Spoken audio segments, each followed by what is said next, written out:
ನಮಸ್ತೆ ಮಾಸ್ಟರ್ಸ್. ಎಲ್ಲ ಆತ್ಮ ಬಂಧುಗಳಿಗೂ ನಮಸ್ಕಾರಗಳು. ಆತ್ಮೀಯರೇ, ಎಂದಿನಂತೆ ನಾವು ಇಂದು ಮಹಾವತಾರ್ ಫೌಂಡೇಶನ್ 21 ದಿನದ ಸಮಗ್ರ ಸ್ವಾಸ್ಥ್ಯ ಮಧ್ಯಾಹ್ನದ ಕಾರ್ಯಕ್ರಮಕ್ಕೆ ನಿಮಗೆಲ್ಲರಿಗೂ ಆತ್ಮೀಯವಾದ ಸ್ವಾಗತ. ಮಾಸ್ಟರ್ಸ್, ಈ ಕಾರ್ಯಕ್ರಮವನ್ನು ಪ್ರಾರಂಭಿಸುವ ಮೊದಲು ನಮ್ಮೆಲ್ಲರ ಗುರುಗಳಾದ ಸುಭಾಷ್ ಪತ್ರಿಜಿಯವರಿಗೂ, ಮಹಾವತಾರ್ ಬಾಬಾಜಿಯವರಿಗೂ, ಪ್ರಕೃತಿ ಮಾತೆಗೂ ಹಾಗೂ ನನ್ನ ತಂದೆ ತಾಯಿಗಳಿಗೂ ಹಾಗೂ ಇಲ್ಲಿ ಸೇರಿರುವಂತ ನಿಮಗೆಲ್ಲರಿಗೂ ಅನಂತ ಅನಂತ ಪ್ರಣಾಮಗಳು. ಅದೇ ರೀತಿ ಈ ಕಾರ್ಯಕ್ರಮ ಪ್ರಾರಂಭಿಸುವ ಮೊದಲು ನಮ್ಮ ಮಹಾವತಾರ್ ಫೌಂಡೇಶನ್ ನ ರಂಗನಾಥ್ ಸರ್ ಅವರಿಗೂ ಕೂಡ ಆತ್ಮೀಯವಾದ ಪ್ರಣಾಮಗಳನ್ನು ತಿಳಿಸುತ್ತಾ ಈ ಕಾರ್ಯಕ್ರಮವನ್ನು ಪ್ರಾರಂಭಿಸೋಣ. ಮಾಸ್ಟರ್ಸ್, ಮೊದಲಿಗೆ ಧ್ಯಾನ ಇರುತ್ತೆ, ಧ್ಯಾನದ ನಂತರ ಜ್ಞಾನ ಹಂಚಿಕೆ ಇರುತ್ತೆ. ಮೊದಲಿಗೆ ಧ್ಯಾನಕ್ಕೆ ತಯಾರಾಗೋಣ. ಎಲ್ಲರೂ ಧ್ಯಾನದ ಸ್ಥಿತಿಗೆ ಬನ್ನಿ.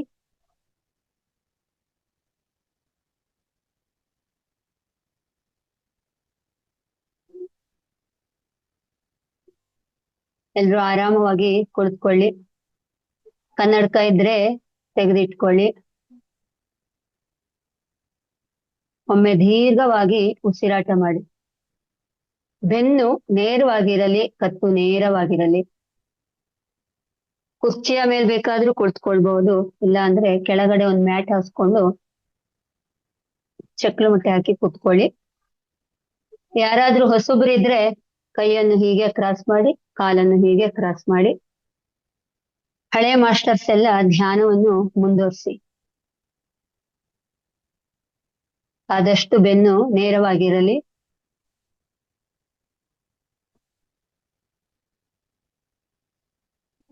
ನಿಮ್ಮ ಗಮನವನ್ನು ಉಸಿರಾಟದ ಕಡೆಗೆ ಹರಿಸಿ.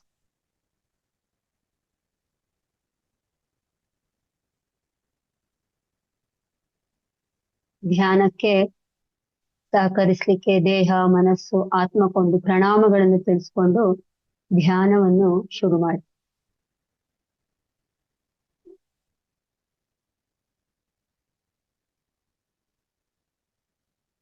ಧ್ಯಾನ ಎಂದರೆ ಮನಸ್ಸಿನ ಸ್ನಾನ.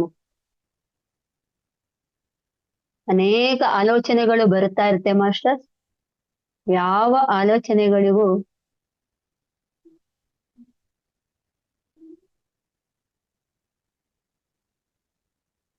ತಲೆ ಹಾಕ್ಬೇಡಿ, ಅದರ ಕಡೆ ಗಮನ ಹರಿಸೋದು ಬೇಡ. ಕೇವಲ ನಿಮ್ಮ ಉಸಿರಾಟದ ಕಡೆಗೆ ಗಮನ ಹರಿಸಿ.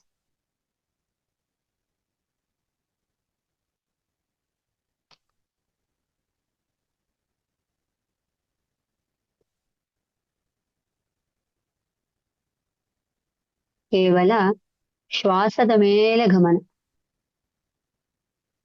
ಇದನ್ನೇ ಆನಾಪಾನಸತಿ ಧ್ಯಾನ ಅಂತ ಹೇಳೋದು. ಭೂತ ಭವಿಷ್ಯ ಎಲ್ಲವನ್ನು ಮರೆತು ಬಿಡೋಣ. ಕೇವಲ ವರ್ತಮಾನದಲ್ಲಿ ಬದುಕೋಣ. ಮಂತ್ರ, ಜಪ, ತಪ, ಯಾವುದೇ ಫೋಟೋ, ಅದರ ಕಡೆ ಗಮನ ಬೇಡ. ಕೇವಲ ನಿಮ್ಮ ಗಮನ ನಿಮ್ಮ ಉಸಿರಿನ ಮೇಲೆ.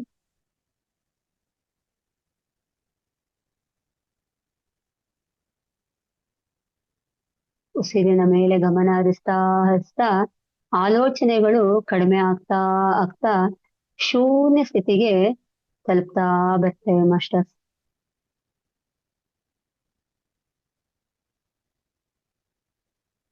ದೇಹವನ್ನು ಸಂಪೂರ್ಣವಾಗಿ ಮರೆತು ಬಿಡೋಣ.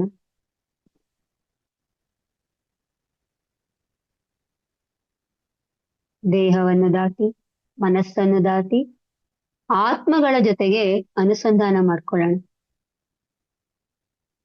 ಯಾವುದೇ ಕಾರಣಕ್ಕೂ ಕಣ್ಣನ್ನು ತೆರೆಯಬೇಡಿ, ಕಣ್ಣು ಮುಚ್ಚಿಯೇ ಇರಲಿ.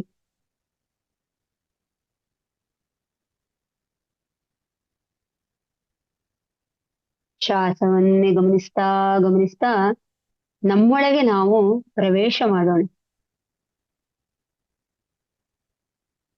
Relax your body, relax your mind.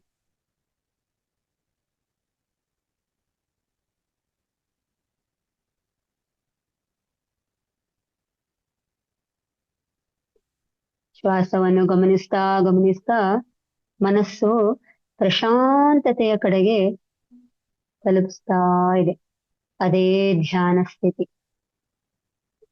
ಒಳ ಹೋಗೋ ಉಸಿರು, ಹೊರ ಹೋಗುತ್ತಿರುವ ಉಸಿರು, ಅದರ ಜೊತೆಗೆ ಪ್ರಯಾಣ ಬೆಳೆಸ್ತಾ ಬೆಳೆಸ್ತಾ ಹೋಗೋಣ. Relax your mind, relax your body. ಕಣ್ಣು ಮುಚ್ಚಿಯೇ ಇರಲಿ. ಸಹಜವಾಗಿ ನಡೆಯುತ್ತಿರುವ ಉಸಿರಿನ ಜೊತೆಗೆ ಇರೋಣ.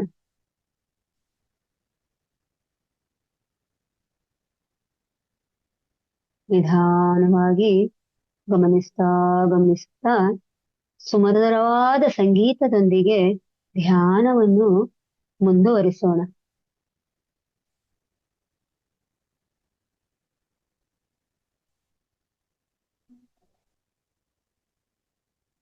ನಿಮ್ಮ ಗಮನ ಕೇವಲ ಉಸಿರಾಟದ ಕಡೆ.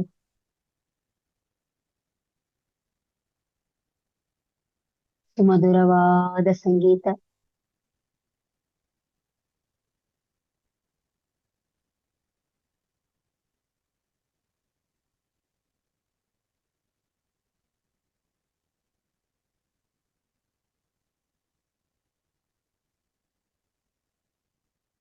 ಮೇಡಮ್ ಸಂಗೀತ ಹಾಕಿ.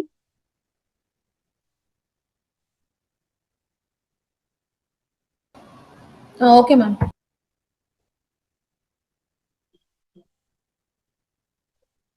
ಧ್ಯಾನದಿಂದ ಜ್ಞಾನ, ಜ್ಞಾನದಿಂದ ಮುಕ್ತಿ. ಯಾವ ಕಾರಣಕ್ಕೂ ಕಣ್ಣನ್ನು ಬಿಡಬೇಡಿ. ಕಣ್ಣು ಮುಚ್ಚಿಯೇ ಇರಲಿ. ಕೇವಲ ನಿಮ್ಮ ಗಮನ ಉಸಿರಾಟದ ಕಡೆ.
5 ನಿಮಿಷ ಮಾಸ್ಟರ್. ನಿಮ್ಮ ಗಮನ ಉಸಿರಾಟದ ಕಡೆಗೆ ಇರಲಿ.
ಮಾಸ್ಟರ್, ಕೇವಲ 3 ನಿಮಿಷ ನಿಮ್ಮ ಗಮನ ಉಸಿರಿನ ಕಡೆ.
ಮಾಸ್ಟರ್ಸ್,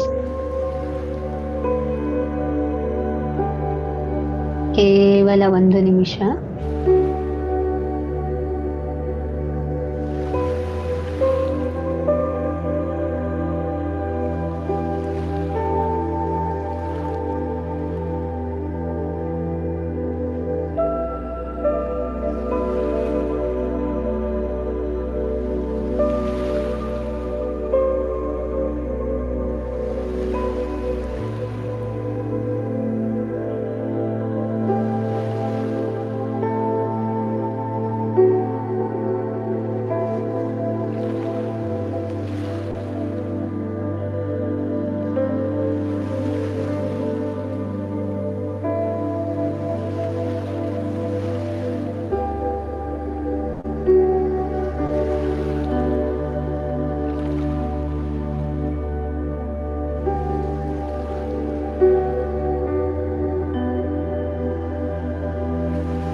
ಮಾಸ್ಟರ್ಸ್, ನಿಧಾನವಾಗಿ ಧ್ಯಾನ ಸ್ಥಿತಿಯಿಂದ ದೇಹ ಸ್ಥಿತಿಗೆ ನಿಧಾನವಾಗಿ ಬನ್ನಿ.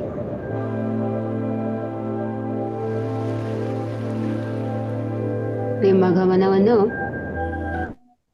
ಮನಸ್ಸಿನಿಂದ ದೇಹದ ಕಡೆಗೆ ಹರಿಸಿ.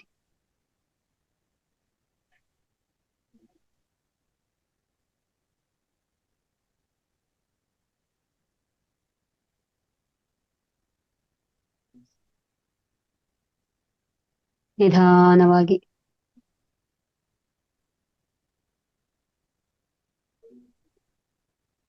ಕಾಲನ್ನು ಸಡಿಲ ಮಾಡ್ಕೊಳ್ಳಿ.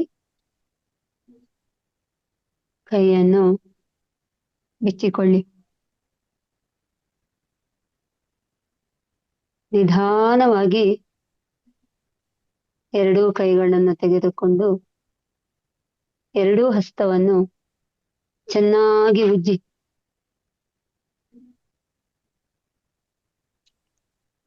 ಬಂದ ಶಾಖವನ್ನು ನಿಧಾನವಾಗಿ ಕಣ್ಣಿನ ಮೇಲೆ ಸ್ಪರ್ಶಿಸಿ, ತುಂಬಾ ನಿಧಾನವಾಗಿ.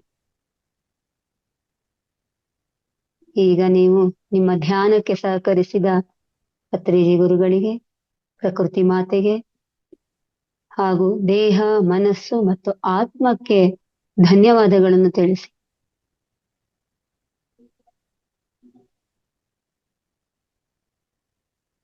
ಈಗ ನಿಧಾನವಾಗಿ ಹಸ್ತಗಳನ್ನು ನೋಡುತ್ತಾ ಕಣ್ಣುಗಳನ್ನು ನಿಧಾನವಾಗಿ ಬಿಡಿ.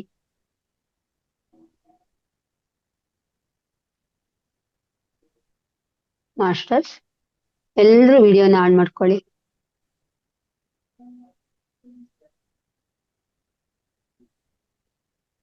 ಈ ಸುಮಧುರವಾದ ಸಂಗೀತ ಧ್ಯಾನಕ್ಕೆ ಒಂದು ಅದ್ಭುತವಾದ ಚಪ್ಪಾಳೆ ಮಾಸ್ಟರ್ಸ್. ಎಲ್ಲರೂ ಚಪ್ಪಾಳೆ ತಟ್ಟಿ.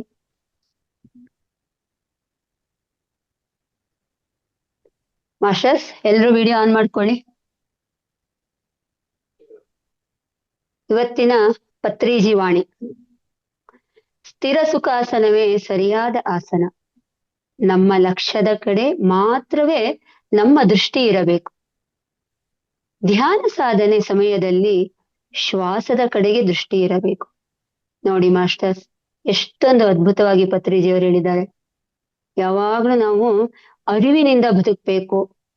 ಧ್ಯಾನ ಮಾಡ್ಬೇಕಾದ್ರೆ ನಮ್ಮ ಗಮನ ನಮ್ಮ ಉಸಿರಿನ ಜೊತೆಗೆ ಇರಬೇಕು ಅಂತ ಹೇಳ್ತಾ ಇದ್ದಾರೆ. ನಾವೀಗ ಮಾಡ್ತಿರೋದು ಅದೇ ಅಲ್ವಾ? ಧ್ಯಾನ ಮಾಡಿದೀವಿ, ನಮ್ಮ ಗಮನವನ್ನು ನಮ್ಮ ಉಸಿರಿನ ಕಡೆಗೆ ಹರಿಸಿದೀವಿ. ಥ್ಯಾಂಕ್ ಯು ಮಾಸ್ಟರ್ಸ್, ಧನ್ಯವಾದಗಳು. ಮಾಸ್ಟರ್ಸ್, ಮುಂದಿನ ಕಾರ್ಯಕ್ರಮ ಧ್ಯಾನ ಹಂಚಿಕೆ. ಗೊತ್ತಿದೆ ನಿಮ್ಗೆಲ್ಲ ಇವತ್ತಿನ ಧ್ಯಾನ ಹಂಚಿಕೆ. ಇಷ್ಟೋ ತನಕ ಧ್ಯಾನ ಮಾಡಿದ್ವಿ, ನಮ್ಮ ಮನಸ್ಸನ್ನೆಲ್ಲ ಖಾಲಿ ಮಾಡ್ಕೊಂಡಿದೀವಿ. ಆ ಖಾಲಿಯಾದಂತ ಜಾಗಕ್ಕೆ ಒಂದು ಒಳ್ಳೆ ಜ್ಞಾನವನ್ನು ತುಂಬಿಕೊಳ್ಳೋಣ. ಇಡೀ ದಿನ ಫ್ರೆಶ್ ಆಗಿರ್ತೀವಿ, ಆರಾಮವಾಗಿರ್ತೀವಿ. ಜ್ಞಾನ ತಗೊಂಡಷ್ಟು ನಾವು ಅದ್ಭುತವಾಗಿ ಬೆಳೀತಾ ಹೋಗ್ತೀವಿ ಅಂತ ಹೇಳಿಕ್ಕೆ ಇಷ್ಟಪಡ್ತೀನಿ. ಈಗ ಧ್ಯಾನ ಹಂಚ್ಲಿಕ್ಕೆ ನಮ್ ಜೊತೆಗೆ ವಾಣಿ ಮೇಡಮ್ ಅವರಿದ್ದಾರೆ. ನಿಮ್ಗೆಲ್ಲ ಗೊತ್ತಿದೆ, ವಾಣಿ ಮೇಡಮ್ ಅಂದ್ರೆ ಅದ್ಭುತವಾದ ವಾಕ್ಚಾತುರ್ಯ ಅಂತವ್ರು. ಒಳ್ಳೆಯ ಮಾತುಗಾರಿಕೆ ಎಲ್ರಿಗೂ ಗೊತ್ತಿದೆ. ಬೆಳಗ್ಗೆ ಕ್ಲಾಸಲ್ಲಂತೂ ಅವರು ಅದ್ಭುತವಾಗಿ ಕ್ಲಾಸ್ ಕೊಡ್ತಾ ಇದ್ದಾರೆ. ಇವತ್ತು ನಮ್ಮ ಮಧ್ಯಾಹ್ನ ಸೆಷನ್ ಅಲ್ಲೂ ನಮ್ಗೆ ಜ್ಞಾನ ಹಂಚ್ಲಿಕ್ಕೆ ಬಂದಿದ್ದಾರೆ. ಅವರು ಇವತ್ತು ಧ್ಯಾನ ಯೋಗ ಅನ್ನೋ ಅದ್ಭುತವಾದ ಟಾಪಿಕ್ ತಗೊಂಡಿದ್ದಾರೆ. ಇನ್ನು ಕೇಳಿದ್ರೆ ಅಷ್ಟು ಖುಷಿ ಆಗ್ತಾ ಇದೆ. ಅದನ್ನ ನಮ್ಗೆ ಎಲ್ರಿಗೂ ಇವತ್ತು ಹಂಚ್ಲಿಕ್ಕೆ ಬಂದಿದ್ದಾರೆ. ಅವರನ್ನು ನಮ್ಮ ವೇದಿಕೆಗೆ ಸ್ವಾಗತಿಸೋಣ. ವಾಣಿ ಮೇಡಮ್, ಸ್ವಾಗತ ನಿಮಗೆ, ವೆಲ್ಕಮ್. Thank you. ನಮಸ್ತೆ ಎಲ್ಲರಿಗೂ. ಬ್ರಹ್ಮರ್ಷಿ ಪತ್ರಿಜಿ, ಮಹಾತಾರ್ ಬಾಬಾಜಿ, ಅನೇಕ ಎಲ್ಲ ಗುರು ವೃಂದವನ್ನ ಸ್ಮರಿಸ್ತಾ ನನ್ನ ಆತ್ಮೀಯ ಇಲ್ಲಿ ವೇದಿಕೆಯಲ್ಲಿ ಆಸೀನರಾಗಿರ್ತಕ್ಕಂಥ ಎಲ್ಲ ಆತ್ಮ ಬಂಧುಗಳಿಗೂ ಕೂಡ ಶರಣಾರ್ಥಿ. ಇದು ಮೊದಲ ಬಾರಿಗೆ ನಾನು ಮಧ್ಯಾಹ್ನದ ತರಗತಿಗೆ ಬಂದಿದ್ದೇನೆ. ಅದಕ್ಕೆ ನಾನು ಗೀತಾ ಮೇಡಮ್ಗೆ ಹಾಗೂ ನಿಮ್ಮೆಲ್ಲರಿಗೂ ಕೂಡ ಧನ್ಯವಾದವನ್ನ ಅರ್ಪಿಸ್ತೇನೆ. ನಾನಿವತ್ತು ಸ್ವಾಧ್ಯಾಯ ಮಾಡಲುತ್ತಾ ಇರ್ತಕ್ಕಂಥ ವಿಷಯ ಓಶೋ ರಜನೀಶ್ ಅವರ ಧ್ಯಾನ ಯೋಗ ಪ್ರಥಮ ಮತ್ತು ಅಂತಿಮ ಮುಕ್ತಿ ಅಂತ ಈ ಪುಸ್ತಕದ ಶೀರ್ಷಿಕೆ ಇದೆ. ಅಂದ್ರೆ ಧ್ಯಾನ ಸಾಧನೆಗಾಗಿ ಒಂದು ಮಾರ್ಗದರ್ಶಿಕೆಯಾಗಿ ಈ ಪುಸ್ತಕವನ್ನ ಹೇಗೆ ಬಳಸಬಹುದು ಅಂತ. ನೀವೆಲ್ಲರೂ ಓಶೋ ರಜನೀಶ್ ಬಗ್ಗೆ ಕೇಳಿದಿರ. ಓಶೋ ರಜನೀಶ್ ಬಗ್ಗೆ ಹೇಳ್ತಾ ಇದ್ರು, ಬುದ್ಧನ ಹತ್ತಿರದ ಶಿಷ್ಯರಲ್ಲಿ ಆನಂದ ಮತ್ತು ಇನ್ನೊಬ್ರು ಇರ್ತಾರೆ. ಅವ್ರು ಇಬ್ರೇ, ಒಬ್ರು ಪತ್ರಿಜಿ ಮತ್ತು ಓಶೋ ಆಗಿ ಇಲ್ಲಿ ಹುಟ್ಟಿ ಬಂದು ಧ್ಯಾನವನ್ನ ಈ ದೇಶದಲ್ಲಿ ಪಸರಿಸಿದ್ರು ಅಂತ ಹೇಳ್ತಾರೆ. ಹಾಗೆ ಧ್ಯಾನದ ಗುರು ಅಂತಲೇ ಅವ್ರು ಹೇಗೆ ಅಂದ್ರೆ, ಈ ಕೂತಿದ್ದವರು ಕ್ಷಣ ಮಾತ್ರದಲ್ಲೇ ಧ್ಯಾನದ ಉತ್ತುಂಗದ ಸ್ಥಿತಿಗೆ, ಶೂನ್ಯ ಸ್ಥಿತಿಗೆ ಹೋಗ್ತಾ ಇದ್ರು. ಅಂತಹ ಸಾಮರ್ಥ್ಯ ಅವ್ರಿಗೆ ಇತ್ತು. ಅವರು ಕೋಟ್ಯಾಂತರ ಶಿಷ್ಯರನ್ನ ಸಿದ್ಧ ಮಾಡಿ ಇಲ್ಲಿ ಬಿಟ್ಟು ಹೋಗಿದ್ದಾರೆ. ಅವರ ಹತ್ತಿರದಲ್ಲಿದ್ದಂಥವ್ರು ಅವರಿಂದ ಪಡೆದಂತ ಈ ಧ್ಯಾನದ ಅಂಶಗಳನ್ನ ಪುಸ್ತಕದ ರೂಪದಲ್ಲಿ ನೂರಾರು ಪುಸ್ತಕಗಳು ಅವರ ವಿಚಾರದ ಬಗ್ಗೆ ಪುಸ್ತಕಗಳು ಬಂದಿದ್ದಾವೆ. ಅದರಲ್ಲಿ ನಾನಿವತ್ತು ಧ್ಯಾನ ಯೋಗ ಅನ್ನೋದು ಹೇಗೆ, ಅದೊಂದು ಯೋಗ ಆಗಿ ನಾವ್ ಹೇಗ್ ಮಾಡ್ಕೋಬೇಕು, ಅದಿಲ್ಲ ಅಂದ್ರೆ ಬದುಕು ಹೇಗೆ ಕಷ್ಟ ಆಗುತ್ತೆ ಅನ್ನೋದನ್ನ ಹೇಳ್ತಾ ಹೋಗ್ತಾರೆ. ಇಲ್ಲಿ ಧ್ಯಾನ ಅನ್ನೋದು ಯಾಕೆ ಬೇಕು ಅಂದ್ರೆ, ಪ್ರೇಮ, ಆತ್ಮೀಯತೆ, ಸೃಜನಶೀಲತೆ ಹಾಗೂ ವಿಸ್ತಾರವಾಗಬಹುದಾದ ನಮ್ಮ ಸಾಧ್ಯತೆಗಳನ್ನ ತೆರೆಯಿಸುವ ದ್ವಾರವಾಗಿದೆ. ದ್ವಾರ ಅಂದ್ರೆ ಬಾಗಿಲು. ನಮ್ಮಲ್ಲಿ ಎಲ್ಲ ಇದೆ, ಏನು ಹೊರಗಡೆ ಹುಡ್ಕದ್ ಬೇಕಿಲ್ಲ. ಆದ್ರೆ ಅದಕ್ಕೊಂದು ಓಪನ್ ಕಿಟಕಿ ಬಾಗಿಲುಗಳನ್ನ ತೆರಿಬೇಕಷ್ಟೇ. ನಾವು ಇದನ್ನೆಲ್ಲ ತೆರಿಬೇಕು ಅಂದ್ರೆ ನಾವು ಅವನ ಧ್ಯಾನದ ಮೂಲಕ ನಮ್ಮಲ್ಲಿರುವ ಒಳ್ಳೆಯ ಹೃದಯವಂತಿಕೆ, ಕರುಣೆ, ಮಮತೆ ಇದೆಲ್ಲ ಕೂಡ ತಾನಾಗಿ ಬರ್ತಾ ಹೋಗುತ್ತೆ. ಅದನ್ ಬಿಟ್ರೆ ಓಶೋ ಅವ್ರು ಹೇಳ್ತಾರೆ, ಬೇರೆ ದಾರಿ ಅನ್ನೋದು ಇಲ್ವೇ ಇಲ್ಲ, ಬೇರೆ ಬಾಗಿಲು ಇಲ್ಲ. ಧ್ಯಾನದ ಮೂಲಕನೇ ನೀವು ಮುಕ್ತಿಯನ್ನ ಪಡಿಬೇಕು, ಬದುಕಿನ ಸಾರ್ಥಕತೆಯನ್ನ ಕಂಡ್ಕೊಳ್ಬೇಕು ಅಂತ ಹೇಳ್ತಾರೆ.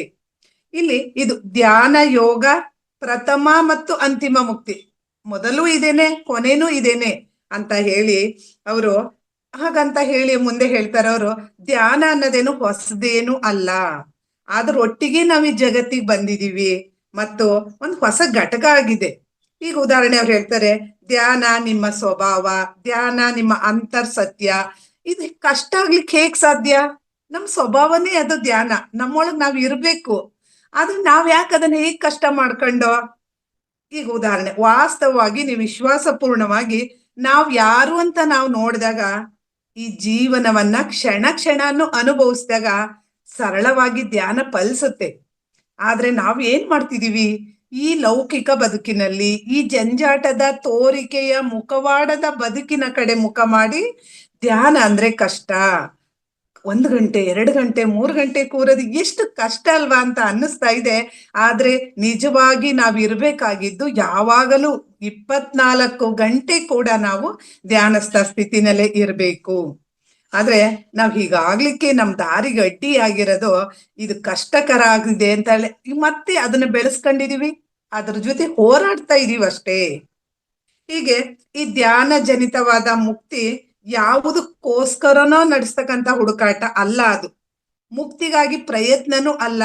ನಿತ್ಯ ಜೀವನ ಜಂಜಾಟದಲ್ಲಿರ್ತಕ್ಕಂಥ ಪೈಪೋಟಿ ಮತ್ತು ಒತ್ತಡಗಳಿಂದ ಮುಕ್ತರಾಗಿ ನಾವು ವಿಶ್ರಾಮದಿಂದಿರ್ಲಿಕ್ಕೆ ಸಾಧ್ಯವಾಗ್ತಕ್ಕಂಥ ಪರಿಸ್ಥಿತಿ ಅದು.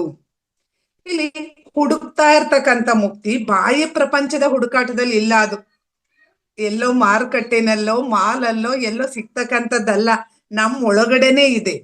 ಹಾಗಾದ್ರೆ ನಾವ್ ಯಾವ ಮುಕ್ತಿಗಾಗಿ ಹಂಬಲಿಸ್ತಾ ಇದೀವಿ ಇಲ್ಲಿ ಅಂದ್ರೆ, ಓಶೋ ಇದನ್ನ ಕೇವಲ ಮುಕ್ತಿ ಅಂತ ಹೇಳ್ತಾರೆ. ಇಲ್ಲಿ ಮತ್ತು ಈಗ ಜೀವಿಸೋದು ಅರ್ಥ ಮಾಡ್ಕೊಳ್ಳಿ ಆತ್ಮೀಯರೇ, ಇಲ್ಲಿ ನೀವಿದ್ನ ಇಲ್ಲೇ ಜೀವಿಸೋದು, ವಾಸ್ತವದಲ್ಲೇ ಜೀವಿಸೋದು, ಪ್ರೆಸೆಂಟ್ ಟೆನ್ಸ್ ಅಲ್ಲೇ ಇರೋದು ಮತ್ತು ಈಗ ಜೀವಿಸೋದು. ಇವತ್ತೇನಿದೆ ಅದು, ನಿನ್ನೆ ಏನಾಯ್ತು ಬೇಡ, ನಾಳೆ ಏನಾಗ್ಬೋದು ಅದು ಬೇಡ, ಇವತ್ತು ನನ್ನ ಮುಂದೆ ಈ ಬದುಕಿದೆ, ಇಷ್ಟೇ ಬದುಕು ಅಂತ ನಾವು ಹೋಗೋದು. ಇಲ್ಲಿ ಮತ್ತು ಈಗ ಜೀವಿಸೋದು ನಮ್ಮ ಮಂತ್ರ ಆಗ್ಬೇಕು. ಮತ್ತೆ ಪ್ರತಿ ಕ್ಷಣ ಜೀವಿಸ್ಬೇಕು ನಾವು. ಈ ಪ್ರತಿ ಕ್ಷಣನೂ ಆನಂದಿಸ್ಬೇಕು. ಆನಂದನ ಅನುಭವಿಸ್ತಾ ಹೋಗಿ. ನೀವು ನಿಮ್ ಗಾರ್ಡನ್ಗೆ ಹೋಗಿ ಒಂದು ಹೂ ನೋಡಿ, ಒಂದು ಗಿಡ ನೋಡಿ, ಅಲ್ಲಿ ಏನೋ ನೋಡಿ, ಆ ಹೂವಿನ ಸೌಂದರ್ಯನ ನೀವು ಆಸ್ವಾದಿಸಿ, ಅನುಭವಿಸಿ. ಎಷ್ಟು ಚಂದ ಇದೆ ಹೂವು ಅಂತ ಹೇಳಿ.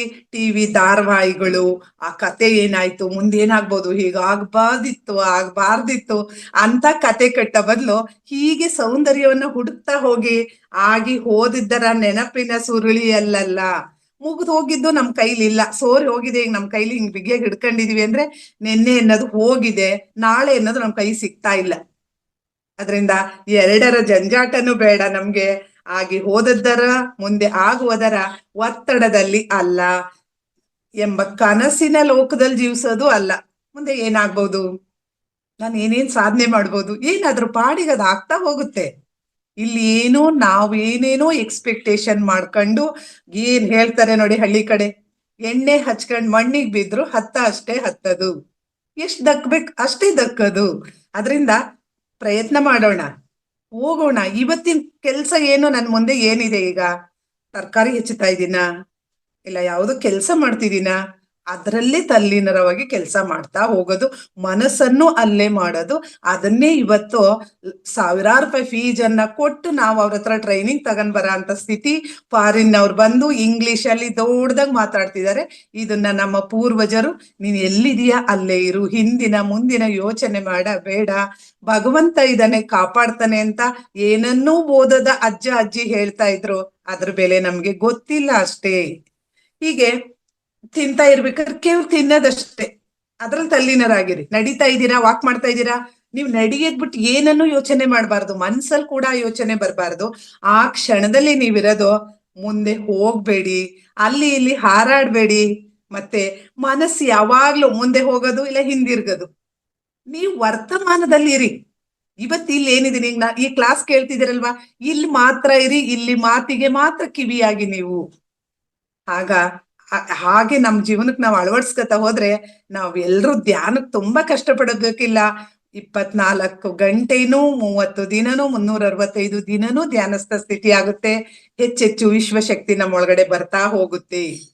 ಇಲ್ಲಿ ನೋಡಿ, ಯಾವಾಗ್ಲೂ ಮುಂದೆ ಹಾರಾಡ್ತಾ ಇರೋದು, ಹಿಂದೆ ಹೋಗ್ತಾ ಇರೋದು, ಅದ್ ಯಾವತ್ತೂ ಈ ಕ್ಷಣದಲ್ಲಿ ಇರಲ್ಲ. ಮನ್ಸನ್ನ ನೀವ್ ಹಾಗೆ ಪರೀಕ್ಷೆ ಮಾಡ್ತಾ ಹೋಗಿ, ಮನ್ಸಲ್ಲಿ ಏನೇನ್ ಯೋಚನೆ ಬರುತ್ತೆ ಅಂತ.